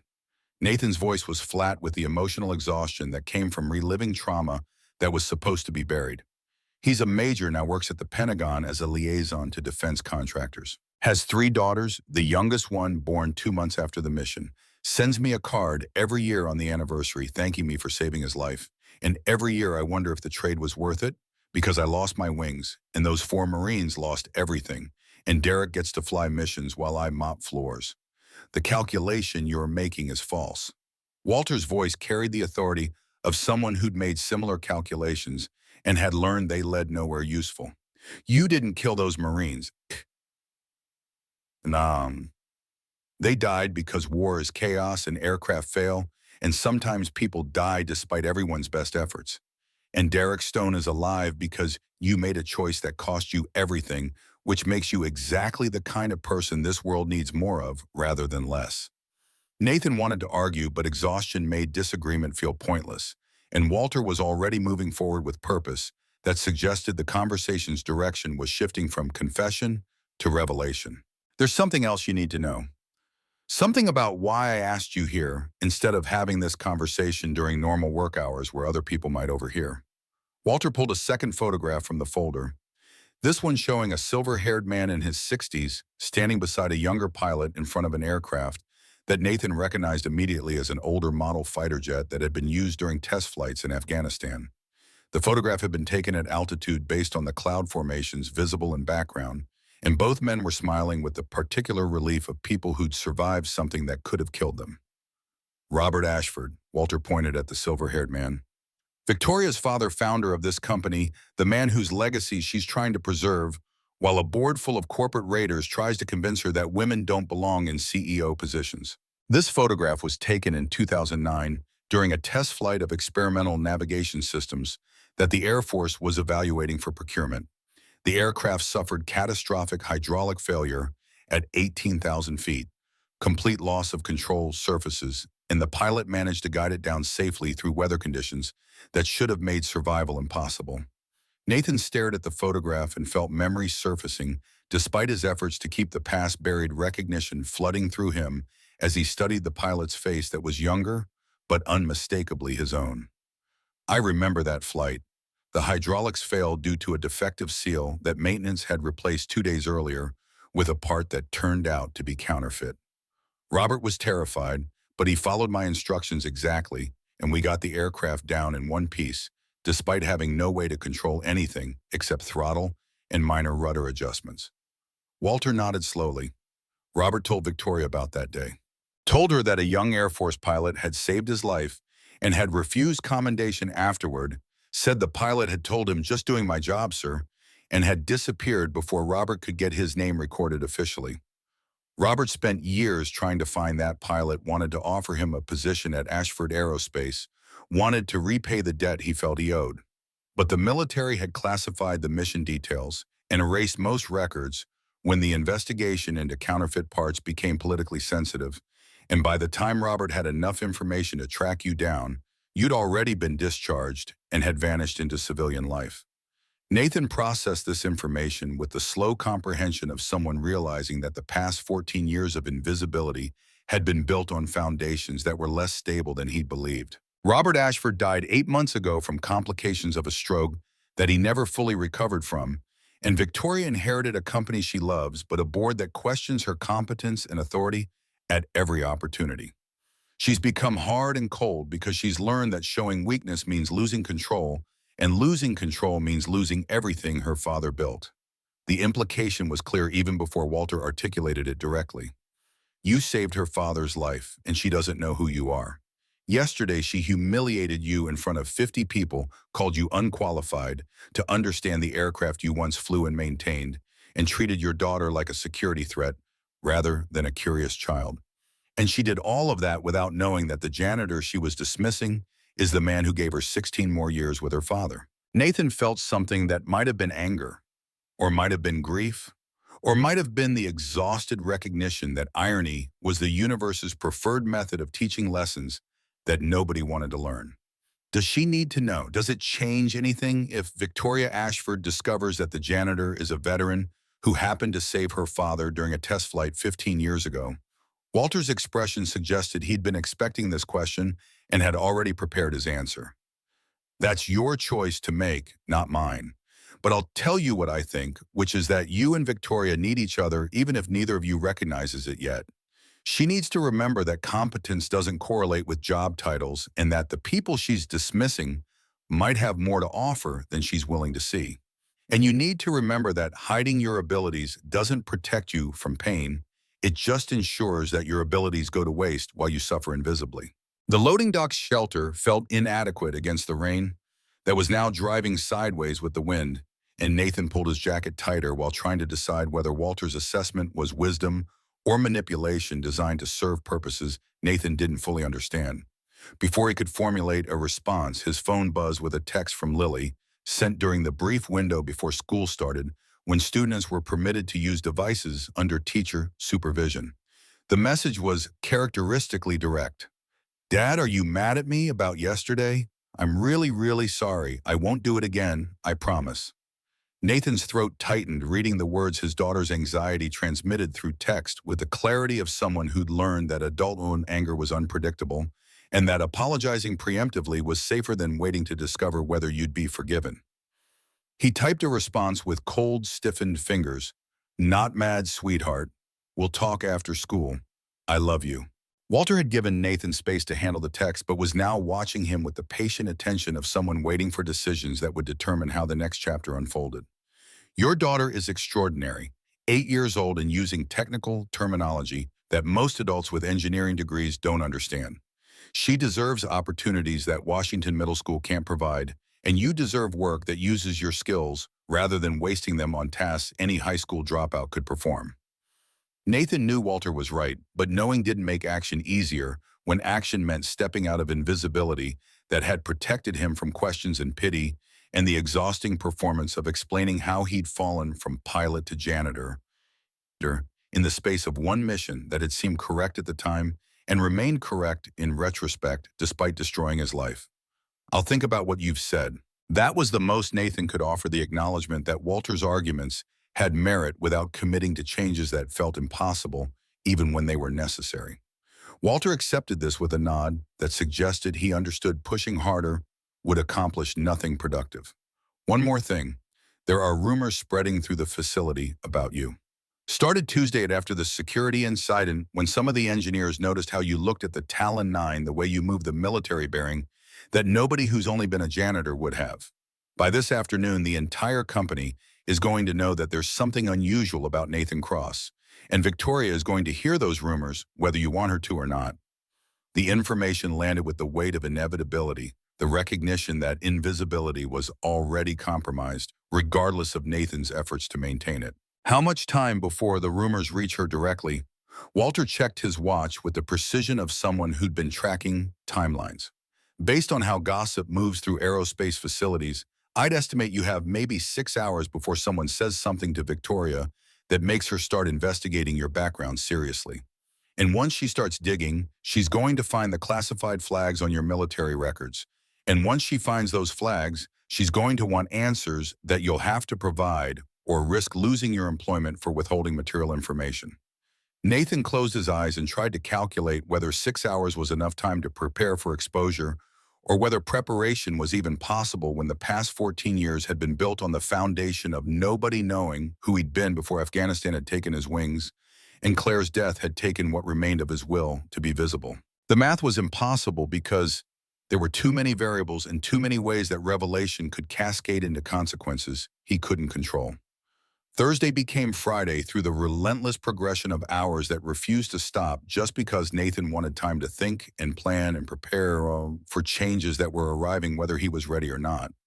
The rumors Walter had predicted spread through Ashford Aerospace with the speed of information that was interesting enough to share and vague enough to allow speculation that made the story more dramatic with each retelling. By lunchtime, Nathan had overheard 3 different conversations about the janitor who supposedly had military background and who'd done something heroic that had ended his career, and the details varied enough that Nathan realized people were filling gaps in knowledge with imagination that was considerably more exciting than reality. Victoria heard the rumors at 2:37 p.m. during a budget review meeting when Dr. Helen Kim mentioned in passing that there was interesting gossip about one of the custodial staff members that might warrant HR investigation. Victoria had initially dismissed this as irrelevant to quarterly projections and contract timelines, but Helen had persisted with the particular insistence of someone who believed information mattered, regardless of whether it seemed immediately relevant to business operations. Apparently, the janitor who was involved in Tuesday's security incident has some kind of classified military background that's raising questions about whether our vetting procedures are adequate for employees with access to secure areas. Helen's voice carried professional concern rather than personal curiosity. Several engineers have noticed things about his behavior and knowledge that don't match his employment file, and there's speculation that he might be more than he appears to be. Victoria had felt something shift in her chest at these words, a combination of curiosity and unease that suggested her instincts were identifying patterns before her conscious mind had processed what those patterns meant. What kind of things have people noticed? Helen consulted notes on her tablet with the precision of someone who'd anticipated this question. Technical knowledge that exceeds what you'd expect from custodial staff. Military bearing and precision in movements. The way he looked at the Talon 9 during Tuesday's incident suggested familiarity with aircraft systems rather than casual observation. And when security reviewed the footage of his daughter in the restricted area, several people noted that the child was using terminology about aerospace engineering that she'd have to have learned from someone with significant expertise. Victoria had ended the meeting early and returned to her office where she'd pulled Nathan Cross's employment file and discovered exactly what Walter had predicted. She'd discovered a bachelor's degree in aerospace engineering from University of Washington, previous employment listed simply as see attached military records, classified, and a gap in his work history from 2010 to 2022 that was unexplained and which raised questions about what Nathan had been doing for 12 years before accepting a janitorial position that was drastically underemployment for someone with his educational background. She'd attempted to access the military records and had been blocked by a system message that required Department of Defense clearance, and that blockage had transformed curiosity into determination because Victoria had learned that obstacles were challenges rather than barriers, and that persistence usually revealed information that people were trying to hide. She'd called her attorney, Jordan Walsh, and asked him to use whatever legal channels were available to obtain Nathan Cross's military service records, and Jordan had promised results within 48 hours while warning that classified records might remain redacted even after legal requests. But 48 hours felt too long. When Victoria's instincts were screaming that Nathan Cross was important in ways she didn't yet understand, and she'd found herself staring at the photograph on her desk that showed her father Robert standing beside the young pilot, whose face was blurred by motion, but whose posture and bearing suggested confidence and competence that commanded respect. The pilot's flight suit had unit insignia that Victoria couldn't quite make out in the photograph's resolution, but there was something about the way he stood that reminded her of Nathan Cross, despite the 14 years and the different contexts and the complete lack of rational basis for connecting a janitor to a decorated Air Force pilot. Friday afternoon brought the crisis that would force Nathan's choice between continued invisibility and revelation that would destroy the careful life he'd built over 18 months of deliberate obscurity. The Talon 9 demonstration was scheduled for Monday morning with Pentagon procurement officers and defense industry analysts attending to evaluate whether Ashford Aerospace deserved the multi-billion-dollar contract that would determine the company's viability for the next decade.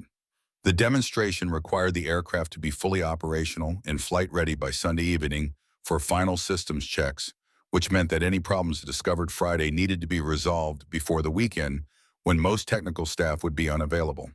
At 3:47 p.m., the lead engineer responsible for Talon 9's propulsion systems discovered during routine pre-flight testing that the engine was showing erratic pressure readings that suggested something was wrong with the fuel delivery or combustion systems. The readings weren't catastrophic, but they were inconsistent enough that flying the aircraft would be dangerous, and dangerous was unacceptable when Pentagon representatives would be present and when failure would mean losing credibility that Ashford Aerospace couldn't afford to sacrifice. Nathan was mopping the floor outside the main engineering bay when the alarm started sounding. Not emergency alarms that indicated immediate danger, but diagnostic alarms that meant automated systems had identified parameters outside acceptable ranges and were alerting human operators that intervention was required. Engineers flooded into the bay where the Talon 9 sat on its test stand, and Nathan could hear the controlled panic and voices that were trying to remain professional while recognizing that time was limited and solutions weren't obvious. He moved closer to the engineering bay's entrance while maintaining the pretense of cleaning his mop, providing excuse for presence in areas where janitors were usually invisible, and he listened to engineers describing the problem in technical language that confirmed Nathan's immediate suspicion about what was wrong. The pressure fluctuations they were seeing indicated that somewhere in the fuel delivery system there was a restriction or blockage that was allowing fuel flow at low power settings, but which would become critical at high power settings. And if that restriction wasn't identified and corrected before flight, the engine could fail catastrophically during the demonstration when maximum thrust would expose the weakness. Nathan studied the Talon 9 from 30 feet away and ran through the diagnostic process he'd performed hundreds of times during an Air Force career, when aircraft had developed mysterious problems that couldn't be easily identified through standard testing procedures. The fuel delivery system had maybe 40 components that could cause the symptoms the engineers were describing, but most of those components would have shown different failure patterns than what Nathan was hearing about through the engineers' increasingly frustrated discussions. The problem wasn't in the pumps or the filters or the injectors or any of the systems that engineers would naturally check first, because those systems were accessible and well documented and represented the most common failure points. The problem was in the fuel control valve assembly, specifically in the secondary bypass valve that regulated pressure during transitions between power settings, and Nathan knew this with the certainty that came from having seen this exact failure mode 3 times during his deployment to Afghanistan, when aircraft operating in high-temperature environments had suffered thermal expansion that caused microscopic deformations in valve seating surfaces. He knew he should walk away and let the engineers figure it out themselves, because offering solutions meant revealing knowledge he wasn't supposed to have, and revelation meant questions about how a janitor recognized problems that Caltech graduates were struggling to diagnose. But he also knew that the Talon 9 demonstration represented jobs for hundreds of people, including himself, and that Lily's future opportunities depended on Nathan remaining employed, and that Victoria Ashford's reputation and authority would be destroyed if the demonstration failed, because her engineers couldn't fix a problem that had a straightforward solution if you knew where to look. The debate lasted maybe 15 seconds before Nathan made the choice that would change everything, regardless of whether he was ready for those changes.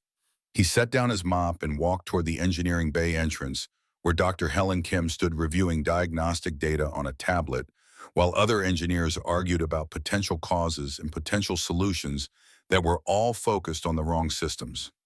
Dr. Kim, Nathan kept his voice level despite his heart racing with the adrenaline that came from stepping out of invisibility. I think I know what's wrong with your engine. Helen looked up from her tablet with the distracted attention of someone who was focused on a problem and didn't have time for interruptions from people who weren't qualified to offer solutions. Mr. Cross, this is really not a good time. We have a critical situation that requires specialized expertise to resolve. The secondary bypass valve in your fuel control assembly is thermally deformed. Nathan spoke quickly before Helen could dismiss him entirely. You're seeing erratic pressure readings because the valve seat isn't sealing properly at low temperatures, which means during ground testing, everything looks normal. But once the engine heats up under load, the expansion makes the deformation worse, and you get pressure oscillations that will cause catastrophic failure at maximum thrust. Helen stared at him with an expression that cycled through surprise and skepticism and growing realization that Nathan had just described the problem with specificity that suggested expertise rather than lucky guessing. How do you know that? Where did you learn about fuel control valve failure modes? I worked on aircraft for 8 years in environments where this failure happened often enough that I learned to recognize the symptoms. Nathan met her gaze without flinching. If you remove the fuel control assembly and inspect the secondary bypass valve seat with magnification, you'll see scoring patterns that indicate thermal deformation. Replace the valve seat or the entire assembly, and your problem disappears. Other engineers had stopped their discussions and were now listening to Nathan's explanation with attention that ranged from interested to hostile, depending on whether they found a janitor offering technical advice helpful or insulting. One of the senior engineers, a man in his 50s, whose name badge read Marcus Chen, stepped forward with expression that has suggested he was prepared to defend his team's expertise against challenges from anyone regardless of whether those challenges had merit. With all due respect, we've been working on this aircraft for 18 months, and I don't recall seeing you at any engineering meetings or design reviews. What exactly qualifies you to diagnose problems that our team is currently investigating through proper systematic procedures? I flew F-16s for 8 years and maintained them in field conditions where proper systematic procedures had to be compressed into whatever time was available before the next mission launched. Nathan heard his voice taking on the authority that command had required, the tone that made subordinates listen and superiors pay attention, because confidence backed by expertise was currency in military environments where being wrong meant people died. I've seen this exact failure mode 3 times, and each time the solution was replacing thermally damaged valve seats that standard inspection procedures missed because the deformation is microscopic until the engine operates under load. The engineering bay had gone completely silent. Every person present processing the revelation that the janitor they'd been ignoring for 18 months apparently had military aviation experience that exceeded most of their collective expertise.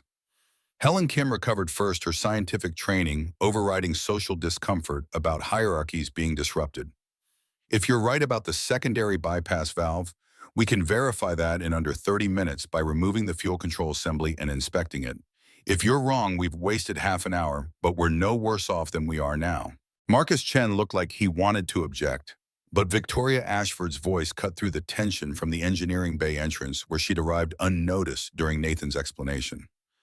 Test his theory. We have 53 hours until the demonstration, and we're currently out of ideas that have any chance of succeeding. If Mr. Cross is correct, we save the contract. If he's wrong, we've lost 30 minutes we would have spent arguing about whose approach to try first. Nathan turned to find Victoria studying him with an intensity that felt like being examined under microscope. Her expression unreadable, but her attention absolute.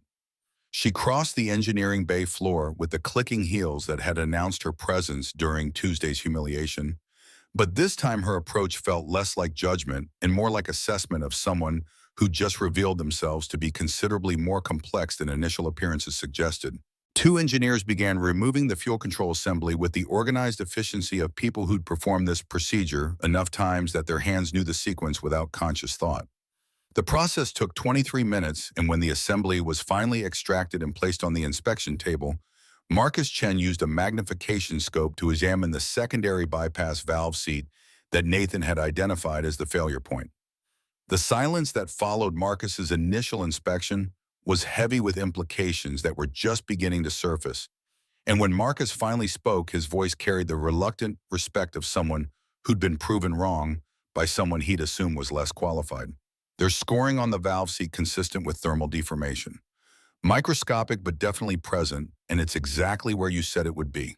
Helen Kim immediately issued orders for emergency procurement of replacement parts and for parallel inspection of backup engines to determine if they showed similar deformation patterns, and the engineering bay transformed from frustrated confusion into purposeful action as people who'd been arguing about theories suddenly had concrete tasks that would actually solve the problem.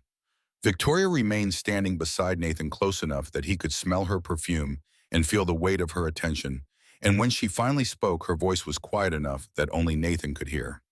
My office now, not a request, a command delivered with the authority of someone who discovered that an employee had been withholding information that was relevant to their employment and possibly to the company's operations. Nathan followed her through corridors that felt longer than they were past employees who stared with undisguised curiosity about why the CEO was personally escorting a janitor, and into the executive elevator that required a key card for access to the 40th floor, where senior leadership had offices that were designed to impress rather than function.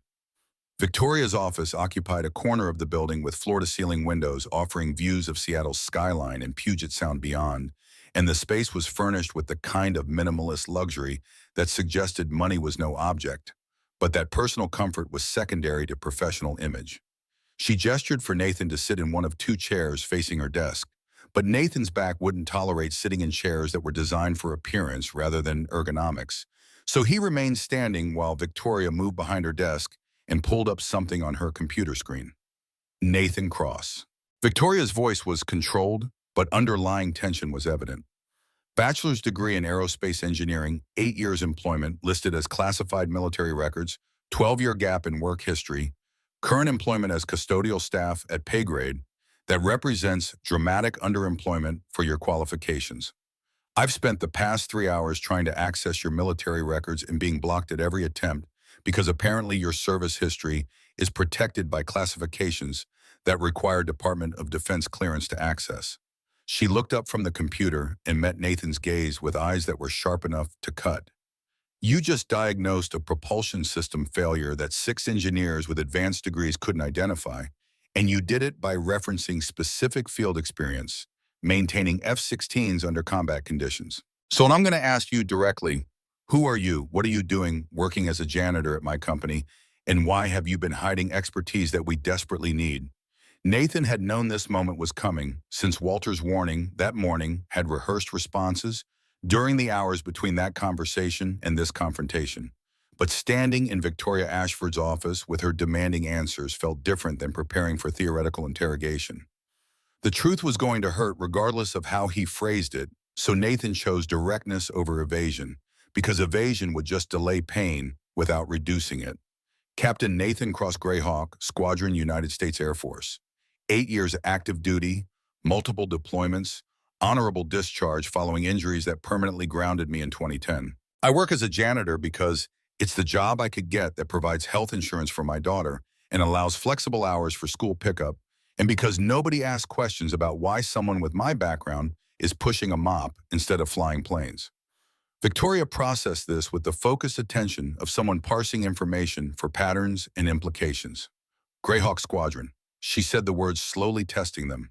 And you were injured during what kind of mission? Classified rescue operation in Afghanistan. Nathan kept his voice flat because emotion would make this harder. Saved one pilot's life, lost my ability to fly in the process, and 4 Marines died during the same operation in an incident I couldn't have prevented, but which I carry anyway because survival feels like theft when people better than you don't make it home. The office was silent, except for the rain against windows that were 40 floors above the ground, and Nathan could see Victoria struggling to reconcile the man standing before her with the janitor she'd humiliated 3 days ago. Her expression shifted through several emotions too quickly to catalog before settling on something that looked like recognition mixed with the dawning horror of someone realizing they'd made a terrible mistake. She opened the desk drawer and pulled out a photograph that Nathan recognized immediately, even from across the desk. Robert Ashford and a younger version of Nathan standing in front of an aircraft after the 2009 test flight that had nearly killed them both. Victoria held the photograph up, and her hand was shaking slightly. "This is you, not a question, a statement of fact that demanded confirmation." "That's me." Nathan's throat was tight with the memory of that flight, and of Robert Ashford's gratitude afterward, and of the choice Nathan had made to refuse recognition because accepting medals for doing your job felt wrong when other people were dying without receiving any recognition at all. "Your father wanted to give me a commendation, and I told him I was just doing my job. He tried to find me afterward to offer me a position here, but by then I'd been discharged and I disappeared into civilian life because I didn't want to be Captain Cross anymore. I just wanted to be someone who could raise his daughter without people treating me like a hero when I felt like a failure." Victoria set the photograph down carefully and pressed her palms flat against her desk as if anchoring herself against information that was reorganizing everything she'd believed about the past 3 days. "I called you unqualified. I said you only knew how to push mops. I treated you like you were a security risk, and I humiliated you in front of 50 people while you were doing work that my father would have understood was honorable regardless of job title. You didn't know Nathan offered this without absolution because he was too tired to absolve anyone of anything. You're trying to run a company while a board questions your authority, and you've let you learn that showing weakness means losing control. I understand that because I've spent 14 years learning the same lesson from different circumstances. But Victoria wasn't finished processing the magnitude of her error. You saved my father's life, and I repaid that by dismissing your daughter as a security threat and suggesting that you were incapable of understanding the aircraft that you flew and maintained for 8 years, under conditions that would have broken most people." She looked up, and Nathan saw tears in her eyes that she was fighting to contain because CEOs weren't supposed to cry, especially not in front of employees. "I'm sorry doesn't begin to cover what I owe you, but I'm saying it anyway because you deserve to hear that I was wrong and cruel and completely blind to who you actually are." The apology landed with weight that surprised Nathan because powerful people rarely apologize with genuine vulnerability, and Victoria Ashford was revealing herself to be more complicated than the Ice Queen reputation suggested. But before Nathan could respond, his phone buzzed with a call from an unknown number that his instincts told him to answer, despite the timing being terrible. The voice on the other end was professional and alarmed simultaneously. "Mr. Cross, this is Principal Davies from Washington Middle School. Your daughter Lily has been in an accident during afternoon recess. She's conscious but hurt, and we've called an ambulance. You need to get here immediately." The drive to Washington Middle School obliterated every speed limit. Nathan had previously respected his truck, pushing through Friday afternoon traffic, with the desperation of a father whose only child was hurt and whose entire world had compressed into the single imperative of reaching Lily before fear consumed rational thought completely. Victoria had followed him to the parking lot and gotten into the passenger seat without asking permission. Her presence unexpected, but somehow steadying, because having another adult present meant Nathan wasn't completely alone with terror that made his hands shake on the steering wheel. The school's front entrance was crowded with emergency vehicles when Nathan arrived 12 minutes after the call, ambulance lights painting the gray afternoon in alternating red and white that made everything feel surreal and distant, like watching events through glass that separated him from direct participation. He abandoned the truck in a loading zone and ran toward the building where a paramedic was guiding a stretcher through double doors, and Nathan's heart stopped completely when he saw Lily's small form strapped to the backboard with a cervical collar immobilizing her neck. Her face was scraped and bleeding from her left temple down across her cheek, and her right arm was bent at an angle that suggested fracture, but her eyes were open and tracking movement, which meant consciousness and awareness and the possibility that this injury was painful, but not catastrophic. Nathan reached the stretcher and gripped Lily's uninjured hand with enough force that he worried briefly about causing additional pain, but Lily squeezed back, and that squeeze transmitted more reassurance than any medical assessment could have provided. "Daddy, it hurts." Her voice was small and frightened, but coherent words formed properly and delivered with the kind of clarity that indicated brain function was intact despite the head wound that looked considerably worse than it probably was, because head wounds bled dramatically even when damage was minimal. I fell off the climbing structure, and I hit the ground really hard, and my arm won't move right, and everything hurts." The paramedic, a woman in her 30s whose name badge read Sarah Martinez, was checking Lily's pupils with a pen light and asking questions about what day it was and who the president was, and other assessment items designed to evaluate whether traumatic brain injury had occurred alongside the obvious physical damage. Lily answered correctly, but slowly her usual rapid-fire speech pattern dampened by pain and shock. And Sarah's expression suggested concern, but not alarm, which Nathan interpreted as meaning the situation was serious but manageable.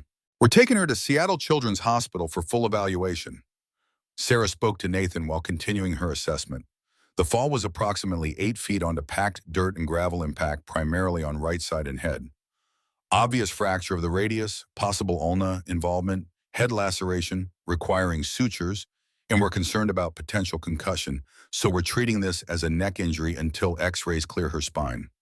Victoria had appeared beside Nathan and was watching the scene with an expression that suggested she was processing something beyond the immediate medical crisis, some realization that was reorganizing her understanding of priorities and consequences. When Sarah asked Nathan if he was riding in the ambulance, Victoria answered before Nathan could speak, her voice carrying the authority that came from making decisions quickly and implementing them without hesitation. "I'll drive Mr. Cross's truck to the hospital and meet you there." She looked at Nathan with eyes that had lost their earlier coldness and had been replaced by something that looked almost like fear.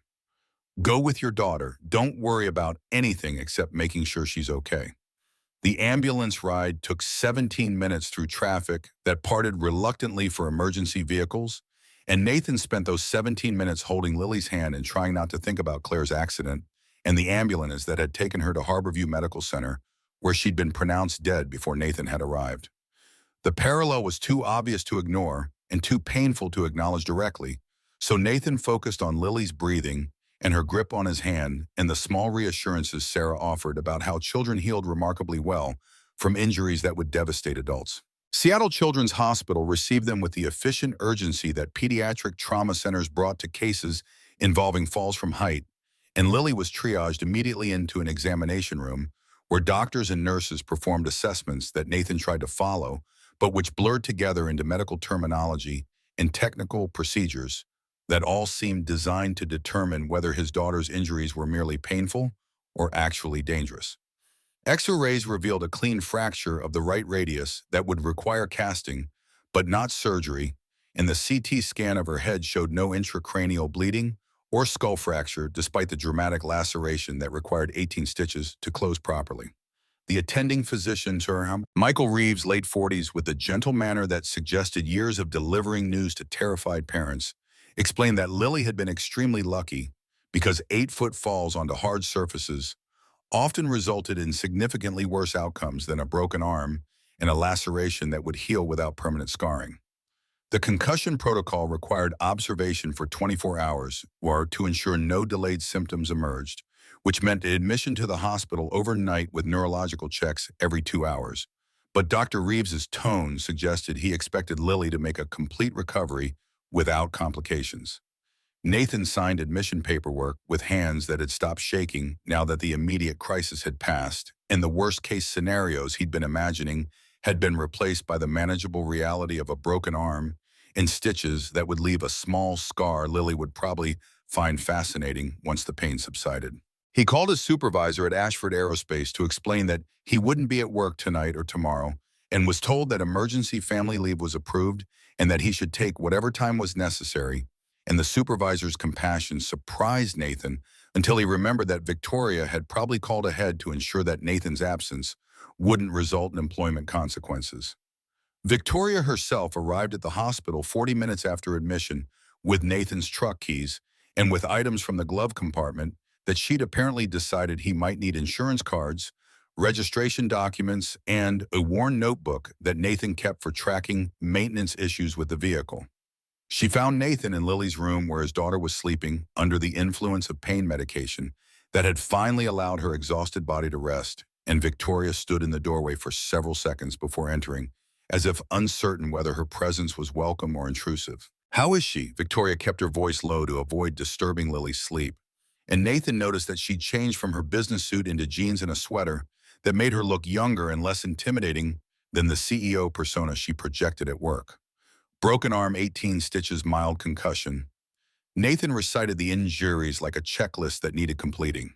They're keeping her overnight for observation, but the doctor says she'll make a full recovery. She was lucky that the fall wasn't worse. Victoria nodded and moved closer to the bed where Lily slept with her newly casted arm resting on a pillow and her stitched face turned away from the harsh hospital lighting. I called the school and spoke with Principal Davies about the accident. Apparently, the climbing structure Lily fell from has been flagged for safety concerns twice in the past 18 months, but the district hasn't allocated funding for repairs or replacement. I've instructed my attorney to ensure that funding appears immediately and that the structure is replaced within 30 days. The gesture was generous but also revealed something about Victoria's approach to problems, the instinct to throw money at issues as if resources could solve everything, including guilt about past behavior and present inadequacy. Nathan appreciated the intent but recognized that playground equipment wouldn't undo the fact that Lily had been hurt, or that Nathan's single-parent situation meant accidents like this carried weight beyond physical injury. Thank you for that and for driving my truck here. Nathan meant it genuinely despite his complicated feelings about Victoria's sudden presence in his personal crisis. You didn't have to stay. I know you have the Talon 9 demonstration Monday morning and probably 1,000 things that need your attention. Victoria pulled a chair closer to Lily's bed and sat down with the careful movements of someone who was exhausted but determined not to show weakness. The demonstration matters, but right now it matters less than making sure you and Lily are okay. And I need to tell you something that I should have said earlier, but the ambulance interrupted. She paused as if organizing thoughts that had been chaotic and were now becoming clearer through the forced contemplation that crisis provided. I spent 3 hours after you left my office reading everything I could find about Greyhawk Squadron and the 2010 mission that ended your flying career. Most of the details are still classified, but I found enough declassified information to understand what you did and what it cost you. Nathan tensed because he didn't want sympathy or admiration or any of the responses that people typically offered when they learned about Afghanistan, but Victoria's next words suggested she understood that and was offering something different. You made a choice to save Derek Stone despite orders to abort, and that choice meant his daughters got to grow up with a father and his wife didn't become a widow at 24. You paid for that choice with your spine and your career and 14 years of working jobs that don't use your skills, because those skills require physical capabilities you no longer have. And then you raised Lily alone after Claire died, and you've been doing that for 5 years while pretending to be invisible because visibility meant questions you didn't want to answer. She leaned forward, and her voice dropped even lower as if the words were confession rather than observation. I've spent 8 months trying to prove I deserve to run Ashford Aerospace by being harder and colder than my father ever was by measuring success through quarterly earnings and contract values and market share. And in the process of trying to prove I belonged, I forgot that companies are made of people and that people have worth beyond their job titles, and that the janitor I was dismissing might be more competent than the engineers I was praising. The apology from earlier had been about specific actions and words, but this felt like something deeper recognition that Victoria's entire approach to leadership had been flawed in ways that went beyond individual incidents of cruelty. Nathan wanted to accept this gracefully, but exhaustion made grace difficult and honesty felt more important than politeness. You're not responsible for fixing me or for absolving yourself through gestures that help Lily. Nathan kept his tone neutral but firm. I appreciate what you're doing, and I'm grateful that you're not firing me for withholding information about my background. But I don't need you to save me from my choices or to treat me differently now that you know who I used to be. I just need to be allowed to work and raise my daughter and live quietly without being made into some kind of symbol for whatever lesson you think you've learned. Victoria absorbed this without defensiveness, and Nathan saw something shift in her expression that suggested his directness had landed differently than rejection. You're right. This isn't about me feeling better about myself, but I do want you to know that I'm offering you a position in the engineering division with salary and responsibilities that match your expertise, and that offer stands regardless of whether you accept my apology or forgive my behavior. Before Nathan could respond, Lily stirred in the bed and opened her eyes with the groggy confusion of someone waking from medication-induced sleep in an unfamiliar place. She saw Nathan first and relaxed immediately, then noticed Victoria and her expression shifted to wariness that suggested she remembered Tuesday's incident when Victoria had been harsh and frightening. "Hi, Miss Ashford." Lily's voice was hoarse from anesthesia and crying. "I'm sorry I went into your building without permission. I know I shouldn't have done that."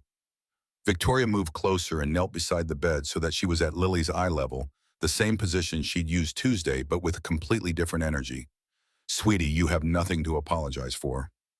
I'm the one who should be apologizing because I was mean to you when you were just being curious, and being curious is exactly what smart people do when they want to learn about things they don't understand."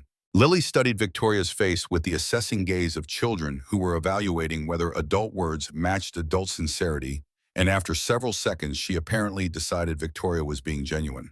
"My arm hurts a lot, and my face feels weird where they put the stitches.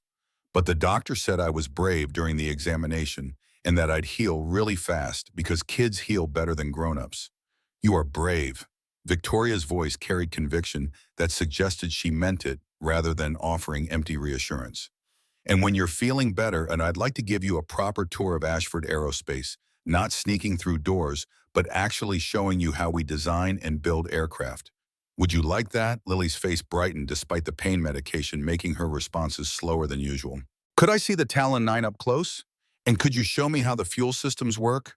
Because Dad was talking about secondary bypass valves earlier, and I don't really understand what those do." Victoria glanced at Nathan with an expression that suggested she was impressed by Lily's retention of technical concepts, despite being 8 years old and currently recovering from a concussion. "I can show you all of that and more, but right now you need to rest and heal, so maybe we save the engineering lessons for next week." The conversation continued for several minutes before Lily drifted back to sleep, and Nathan found himself watching Victoria interact with his daughter and recognizing that the Ice Queen persona was exactly that, a persona, rather than the full truth of who Victoria Ashford was when she allowed herself to be vulnerable and human. The recognition didn't erase the past 3 days of humiliation and anger, but it complicated Nathan's feelings enough that simple resentment became insufficient to describe the mixture of emotions he was processing. Victoria stayed at the hospital until 8 p.m. when visiting hours ended, and nurses made clear that only parents were permitted to remain overnight in pediatric rooms. She left with promises to check in tomorrow, and with repeated assurances that Nathan should take whatever time he needed before returning to work. And Nathan watched her leave while trying to understand what had shifted between them during the past 5 hours, and whether that shift represented genuine change or temporary emotion that would fade once crisis passed. The night was long and fractured by neurological checks that woke Lily every 2 hours to assess whether her concussion symptoms were worsening, and each time she woke, Nathan was there holding her hand and assuring her that everything was okay, even when his back was screaming from the hospital chair that wasn't designed for extended sitting.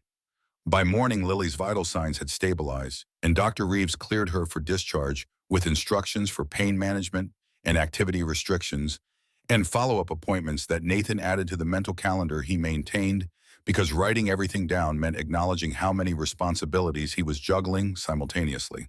They arrived home Saturday afternoon to find the apartment had been cleaned and the refrigerator had been stocked with groceries that Nathan definitely hadn't purchased, and a note on the kitchen table in Victoria's handwriting explained that she'd hired a cleaning service and had arranged grocery delivery because Nathan had enough to worry about without adding housework to the list.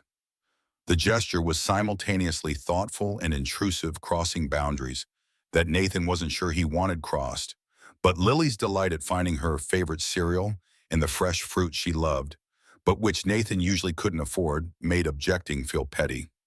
Sunday morning brought a phone call from Walter Hayes asking if Nathan was available for a conversation that couldn't happen over the phone, and which required Nathan to come to Ashford Aerospace despite it being the weekend, and despite Lily needing supervision that precluded Nathan leaving her alone. Walter had suggested bringing Lily with him, promising that the facility was mostly empty on Sundays and that Nathan's daughter would be welcome in the engineering bay, where Walter wanted to discuss something important related to Monday's Talon 9 demonstration. They arrived at Ashford Aerospace at 11 a.m. to find the facility nearly deserted, with only essential security staff and a handful of engineers working final preparations for the demonstration that would determine whether the company secured the Pentagon contract. Walter met them at the entrance, and led them to the engineering bay, where the Talon 9 sat on its test stand, looking pristine and deadly, the replaced fuel control assembly having resolved the pressure issues Nathan had diagnosed Friday afternoon. The aircraft is ready for demonstration. Walter's voice carried satisfaction, mixed with underlying concern. We've run full systems checks and everything is operating within specifications. But we have a problem that Victoria has been trying to solve since yesterday evening without success.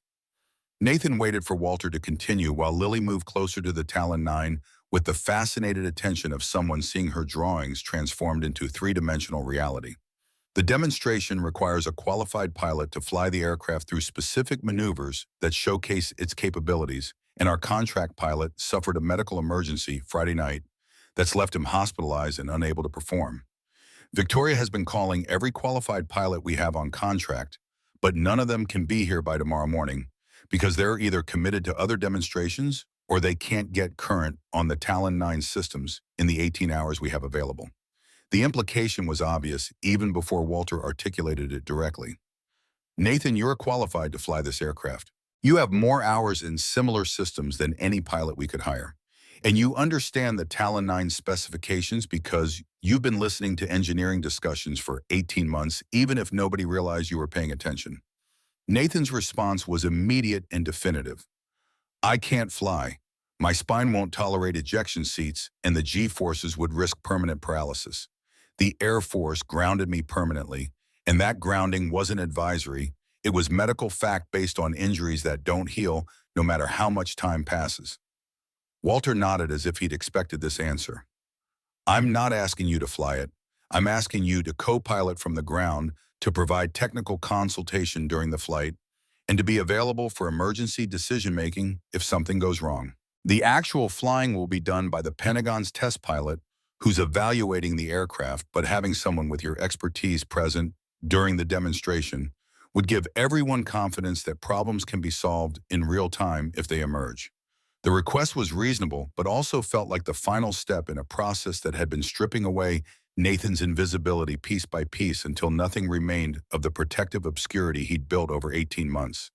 Agreeing meant accepting visibility completely, meant standing in front of Pentagon officials and defense industry analysts, and acknowledging that he was Captain Nathan Cross of Greyhawk Squadron, rather than a janitor who happened to know things about aircraft. Lily had been listening to the conversation while studying the Talon 9, and she turned to Nathan with an expression that was serious beyond her years. Dad, you should do it. You're always telling me that using your gifts is important even when it's scary, and you have gifts for understanding airplanes that other people don't have. It would be wrong to let fear stop you from helping when people need help. The wisdom in her words was Claire's wisdom filtered through their daughter's developing understanding of courage and responsibility. And Nathan felt the weight of Lily's expectation combining with Walter's request and with his own exhausted recognition that hiding wasn't protection anymore, but was just another form of failure. He looked at the Talon 9 and imagined the demonstration tomorrow, imagined standing beside Pentagon officials and explaining technical specifications and answering questions that would reveal expertise he'd been concealing, and the fear was overwhelming. But the alternative was continuing to pretend that invisibility was sustainable when everyone already knew the truth. I'll do it. Nathan heard himself saying the words before he'd fully decided to say them. But I need access to the complete technical specifications tonight so I can review systems I haven't touched in 14 years. And I need someone to brief me on modifications that differ from the F-16 configurations I'm familiar with. Walter's relief was visible in the way his shoulders dropped and his expression shifted from concerned to confident. We'll get you everything you need. Victoria is coming in this afternoon to coordinate final preparations, and I know she'll want to be part of the briefing since she's been living and breathing this aircraft's development for the past 18 months. The afternoon became evening as Nathan absorbed technical information with the focused intensity of someone preparing for an exam where failure meant consequences beyond personal embarrassment. The Talon 9 shared DNA with aircraft Nathan had flown, but had been modified extensively with stealth technology and thrust vectoring and avionics upgrades that transformed familiar systems into configurations that required careful study to understand properly.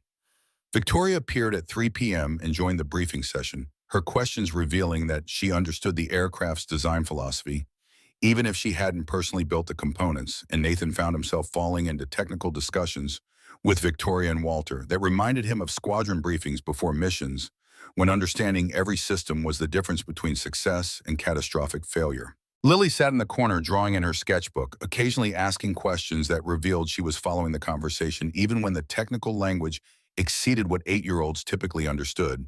And Nathan realized that bringing her here had been exactly right, because she needed to see him using his expertise rather than hiding it. At 7 p.m., Victoria ordered pizza delivery, and they ate together in the engineering bay, the 3 adults and 1 child sitting on the floor beside the Talon 9 and talking about aircraft and engineering and the demonstration that would determine Ashford Aerospace's future. Monday morning arrived with clear skies that were rare enough in October Seattle that they felt like Providence, and Nathan dressed in the spare business casual clothes he kept in his truck for emergencies that had never actually occurred until now. He picked up Lily from the neighbor who'd agreed to watch her during the demonstration, and they drove to Ashford Aerospace, arriving at 8 a.m. to find the facility's parking lot filled with vehicles belonging to Pentagon officials and defense industry representatives and journalists who'd been invited to witness the Talon 9's first flight demonstration. The crowd gathered in the observation area overlooked the runway where the Talon 9 would take off, and Nathan stood beside Victoria and Walter, while Pentagon test pilot Colonel James Mitchell performed final pre-flight checks.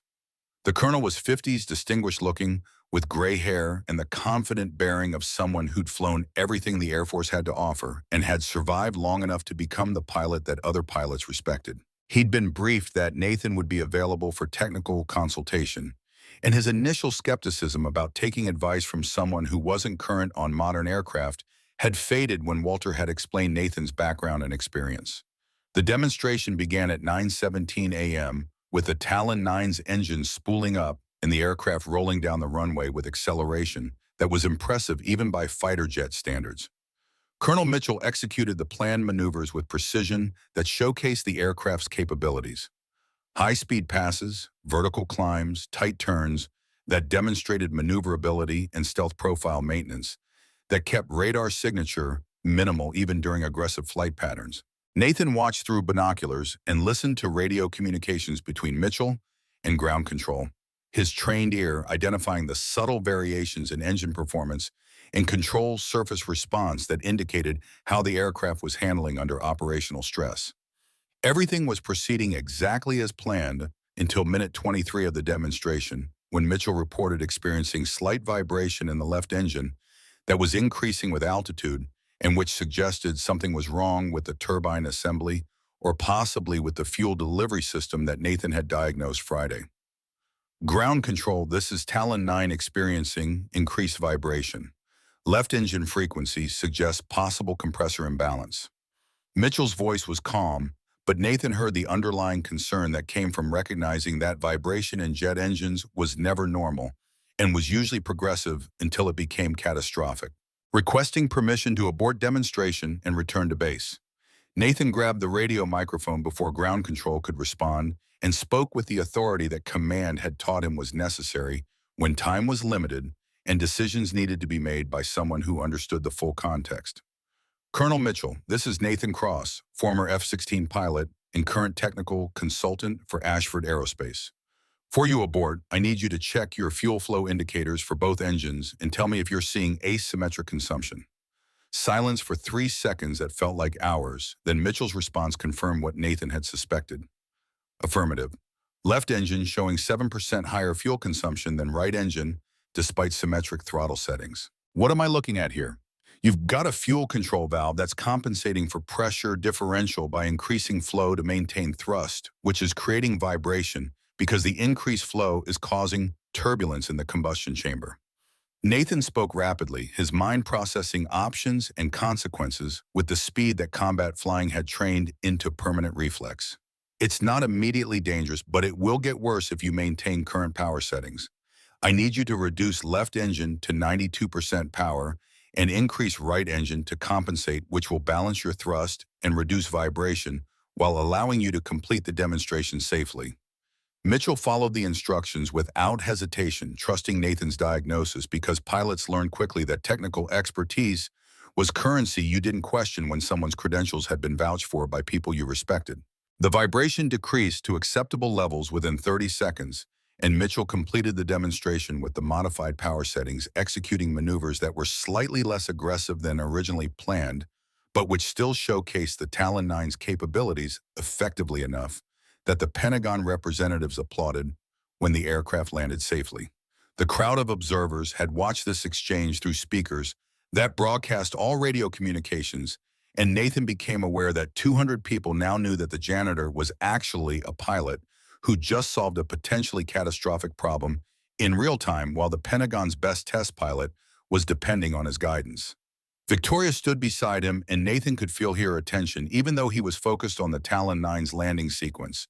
And when the aircraft finally rolled to a stop and powered down, she spoke quietly enough that only Nathan could hear. "Thank you for saving the demonstration and probably saving Colonel Mitchell's life if that vibration had gotten worse at altitude. But more than that, thank you for trusting me enough to step out of hiding, even though I gave you every reason not to trust me with anything important." The press conference afterward was supposed to be Victoria's moment to present the Talon 9 and answer questions about specifications and contract terms, but Pentagon Acquisition Officer General Patricia Morrison had other plans. She approached Nathan directly while journalists were setting up cameras, and her handshake was firm enough to make clear she was someone who expected respect rather than requesting it. Captain Crosser served with Derek Stone in 2015 before he transferred to Pentagon liaison duties. He talks about you constantly, about the pilot who saved his life in Afghanistan and who refused recognition for doing what Stone describes as the most heroic thing he's ever witnessed. General Morrison's voice carried the particular respect that military officers reserve for actions that exceeded normal expectations of duty. "I'd like you to participate in the press conference and explain what happened during the flight today, because journalists need to understand that Ashford Aerospace doesn't just build excellent aircraft, but also employs people who know how to keep those aircraft flying when problems emerge." Nathan wanted to refuse because public speaking about his expertise meant accepting visibility that still felt dangerous, despite the past 4 days of gradual exposure. But Lily was watching from the observation area where Walter had been entertaining her during the demonstration, and Nathan could see the pride in his daughter's expression that made refusal impossible. He agreed and found himself standing beside Victoria in front of cameras and microphones, answering questions about fuel control systems and real-time problem solving, and the experience that allowed him to diagnose issues that computers and sensors hadn't yet identified as critical. The questions eventually shifted from technical matters to personal history, and a journalist from Aviation Week asked the question Nathan had been dreading. "Mr. Cross, your military records indicate you were honorably discharged in 2010 following injuries sustained during a classified mission. Can you tell us anything about that mission, or about why someone with your qualifications has been working in custodial services instead of in engineering positions?" Nathan glanced at Victoria, who nodded slightly, giving permission for honesty that might reflect badly on her company, but which was necessary for full understanding of what had happened. "I was injured saving a fellow pilot's life during a mission where I chose to ignore orders that would have been safer but would have resulted in his death. That choice cost me my ability to fly and eventually led to medical discharge because the Air Force couldn't use a pilot who couldn't pass flight physicals. I've spent 14 years working whatever jobs allowed me to support my daughter while managing chronic pain and PTSD, and sometimes that meant taking positions that didn't match my qualifications because those positions offered flexibility and benefits that more prestigious jobs wouldn't have provided." He paused, then added the truth that mattered most. "I'm not ashamed of cleaning floors or doing work that other people consider beneath them. Every honest job has dignity, and supporting my daughter matters more than my ego or my need to be recognized for expertise I used to have. What happened today was me helping solve a problem because I needed to prove anything about who I used to be." The honesty landed with weight that transformed the press conference from corporate marketing into human interest story, and Nathan saw journalists scribbling notes or typing rapidly on devices while cameras captured his words for broadcast that evening. Victoria stepped forward and added her own perspective, explaining that Nathan had been offered a senior engineering position that morning and that Ashford Aerospace was committed to ensuring that employees were valued for their capabilities regardless of their current job titles. The demonstration concluded with General Morrison announcing that the Pentagon was favorably impressed with the Talon 9's performance and that contract negotiations would proceed on an accelerated timeline, and Victoria's relief was visible in the way she exhaled when Morrison finished speaking. The crowd dispersed slowly, Pentagon officials and defense industry representatives lingering to examine the Talon 9 more closely and to ask technical questions that Nathan and Walter fielded with the easy competence of people who understood these systems intimately. Lily appeared at Nathan's side during a break in the questioning, her casted arm in a sling and her stitched face showing the first signs of healing, and she slipped her good hand into his with the simple trust of children who believed their parents could handle anything. "I'm proud of you, Dad. You were really brave, standing up in front of all those people and talking about airplanes even though I know you wanted to hide." Nathan knelt carefully so that he was at her eye level, his back protesting the movement, but his need to connect with his daughter overriding physical discomfort. "I was scared the whole time. But you taught me that being scared doesn't mean you can't do important things. It just means you're doing them even though they're hard." Victoria approached while Nathan was still kneeling beside Lily, and she waited until he stood before speaking. "I know you have decisions to make about the position I offered, and I'm not going to pressure you for immediate answers.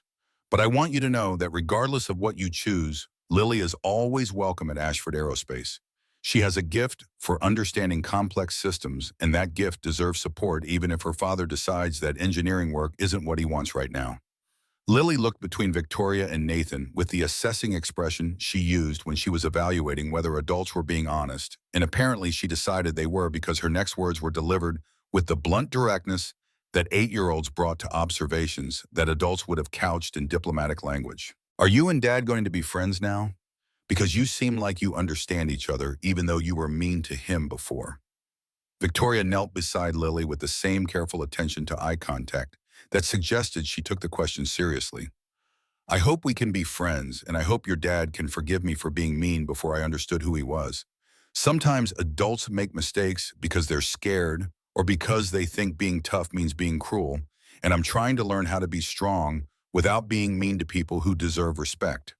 The conversation expanded to include plans for Lily's promised tour of the facility and discussions about STEM programs that Ashford Aerospace sponsored for students who showed aptitude in engineering and aerospace fields. And Nathan found himself imagining a future where his daughter had opportunities he couldn't have provided alone and where his own expertise was valued rather than hidden. The vision felt simultaneously hopeful and terrifying because accepting it meant abandoning the protective invisibility that had defined the past 14 years. But watching Lily's face light up as Victoria described the youth aviation camp that Ashford Aerospace funded made the terror feel manageable. Monday evening arrived with exhaustion that was physical and emotional simultaneously, and Nathan drove home with Lily asleep in the passenger seat and his mind processing the day's events with the slow comprehension of someone whose life had changed dramatically in the space of 4 days. His phone buzzed with a text from Derek Stone, whose message was characteristically direct. "Just saw the news coverage of the Talon 9 demonstration. General Morrison called me and said you saved the flight. I always knew you were still the best pilot I ever flew with. Proud of you, brother." Nathan pulled into his apartment complex parking lot and sat in the truck for several minutes while Lily continued sleeping, and Seattle's evening settled into the comfortable darkness that meant another day had passed without catastrophe. His phone buzzed again with a text from Victoria asking if he was free for coffee tomorrow morning before work, and Nathan found himself typing yes before he'd consciously decided to accept the invitation, because some part of him recognized that rebuilding trust required willingness to be vulnerable, and that vulnerability was terrifying but necessary. Tuesday morning brought the coffee meeting at a shop near Ashford Aerospace, where Victoria was already waiting. When Nathan arrived, her business suit replaced by jeans and a sweater that suggested this conversation was personal rather than professional. They ordered drinks and found a corner table where privacy was possible, despite the shop being crowded with people starting their workdays, and Victoria began speaking before Nathan had fully settled into his chair. "I've been thinking about what you said at the hospital, about not needing me to save you or treat you as a symbol for lessons I've learned. You were right that my initial impulse was about absolving my own guilt, rather than genuinely helping you, and I'm still figuring out how to separate those motivations. But I want to offer you something that isn't about guilt or lessons. It's just about recognizing that you deserve better than what I've given you." She pulled a folder from her bag and slid it across the table, and Nathan opened it to find a formal employment offer for senior aerospace engineer position with salary that was triple what he currently made and with benefits that included educational trust fund for Lily that would cover her college expenses regardless of where she chose to attend. The position description emphasized flexible hours and remote work options that would allow Nathan to maintain involvement in Lily's daily life, and the medical insurance covered pain management treatments that Nathan's current insurance explicitly excluded. I'm not expecting an immediate answer, and I'm not using this to manipulate you into forgiving me for being cruel when I didn't understand who you were. Victoria's voice carried sincerity that felt genuine rather than performative. This is what your qualifications and experience deserve, and it's what I should have offered 18 months ago if I'd been paying attention to employees as people rather than as job descriptions. Nathan studied the offer and tried to calculate whether accepting it would feel like compromise or like appropriate recognition of expertise he'd been hiding unnecessarily. The salary would transform his and Lily's lives, would mean moving to a better apartment and providing his daughter with opportunities that were currently impossible. But it would also mean abandoning the invisibility that had protected him from questions and expectations and the weight of other people's opinions about who he should be. I need time to think about this. Nathan closed the folder and met Victoria's gaze directly. Not because I don't appreciate what you're offering, but because accepting means deciding that I'm ready to be Captain Cross again instead of just Nathan the janitor. And that's a bigger change than just switching job titles and salary levels. Victoria nodded without pushing for faster decision, and the conversation shifted to safer topics about Lily's recovery and about the Pentagon contract negotiations that were proceeding successfully, and about Victoria's own struggles with board members who still questioned her leadership despite the Talon Nine's successful demonstration. The coffee meeting lasted 45 minutes and ended with Victoria reminding Nathan that the offer remained open indefinitely and that she hoped he'd choose to accept, but would understand if he didn't. 3 weeks passed, during which Nathan continued working his custodial position while thinking about Victoria's offer and about whether he was ready to step fully into visibility that acceptance would require. Lily's arm healed quickly as children's bones did, her cast removed after 6 weeks, and her range of motion returning with a physical therapy that insurance covered because Victoria had somehow ensured that Nathan's benefits were upgraded even before he'd accepted the engineering position. The stitches on her face came out, leaving a thin scar that Lily declared made her look like a warrior, and her 8-year-old confidence about scars transformed Nathan's worry into acceptance. Walter Hayes became an unexpected mentor during those weeks, finding Nathan during breaks and having conversations about aerospace engineering and about the transition from military service to civilian employment and about whether hiding your abilities was protection or just another form of giving up. Walter shared his own story of helicopter crash in the 80s that had left him with permanent limp and chronic pain, and the parallel experiences created bond between them that felt like brotherhood despite the age gap and different circumstances. December arrived with early darkness and rain that felt colder than October's rain had felt, and Nathan made his decisions sitting at his kitchen table while Lily did homework and asked questions about propulsion systems that most third graders wouldn't understand.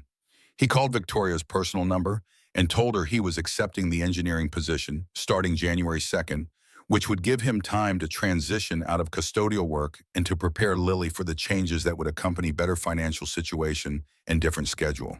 Victoria's response was professionally pleased but personally relieved, and she promised that onboarding would be gentle and that Nathan's first projects would be selected carefully to rebuild his confidence without overwhelming him with responsibility he wasn't ready to handle.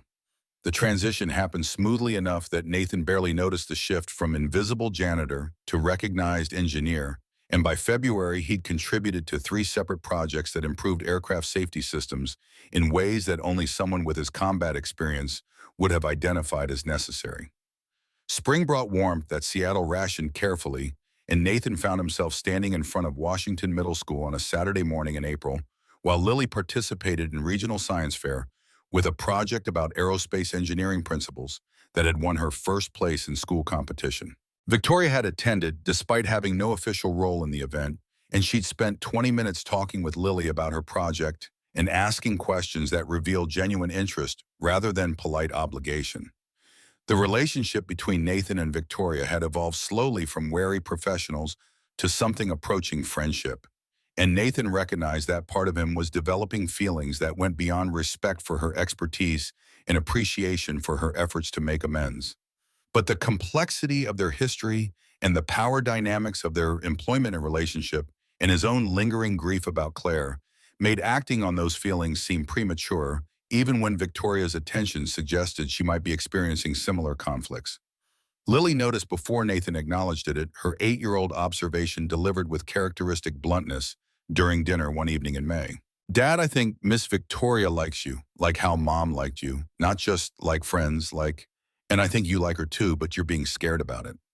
Nathan tried to deflect, but Lily's directness made evasion pointless, and he found himself having conversation with his daughter about love and grief and whether it was okay to care about someone new when the person you'd lost still occupied space in your heart that nothing could fill.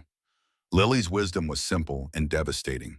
Simultaneously, Mom would want you to be happy, and being happy doesn't mean forgetting her or loving her less. It just means you're alive instead of just surviving. The conversation gave Nathan permission he hadn't realized he needed, and 2 weeks later, he asked Victoria to dinner at a restaurant that wasn't related to work or aerospace or any of the contexts that had defined their relationship until now. She accepted with surprise and obvious pleasure, and the dinner was awkward, in the way that first dates were always awkward but also comfortable because they already knew each other's complicated histories and didn't need to pretend to be simpler than they were. By August, they were dating seriously enough that Lily had started referring to Victoria as Dad's girlfriend, with the possessive pride of children who felt responsible for bringing adults together, and Nathan had stopped correcting her because the description was accurate, even if it felt strange to be dating his boss and the woman who'd humiliated him 10 months earlier. Victoria had introduced Nathan to her therapist-recommended practice of processing grief through acknowledgement rather than avoidance.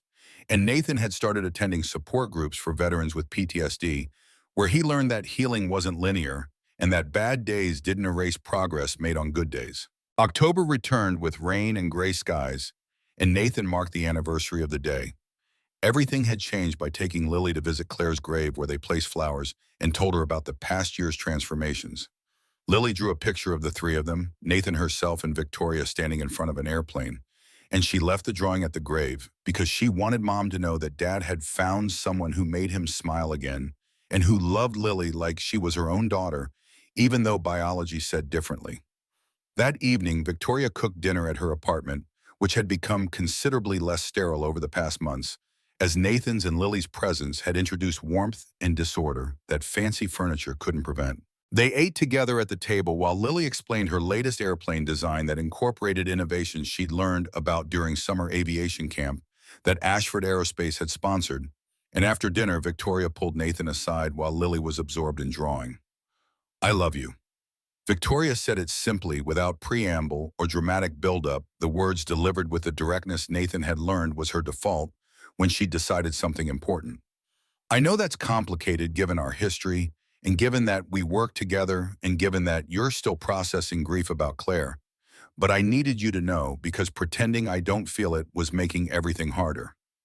Nathan kissed her instead of responding verbally because words felt inadequate for the complexity of what he was feeling, and the kiss was answer enough that Victoria understood without needing explicit confirmation. They stood in her kitchen, holding each other, while rain drummed against windows, and Lily sang softly in the living room, and Nathan thought about the past year's journey from invisible janitor to recognized engineer, to man who was learning that love after loss was possible, even when it felt like betrayal. Lily appeared in the kitchen doorway and grinned at them with the satisfied expression of someone whose matchmaking had succeeded exactly as planned. Finally, she announced with 8-year-old authority, "I was wondering when you two were going to figure out that you're supposed to be together. Even Mr. Walter knew, and he's old and not good at noticing things about feelings." The three of them laughed, and the moment was perfect in its imperfection, and Nathan realized that the tattoo on his arm that said Greyhawk Squadron didn't have to mean he was defined by what he'd lost. The steel wings were a reminder that he'd been brave once and could be brave again, that falling didn't mean staying down, and that sometimes the best thing you could do after losing your wings was teach others to fly while learning that there were different kinds of flight that didn't require leaving the ground.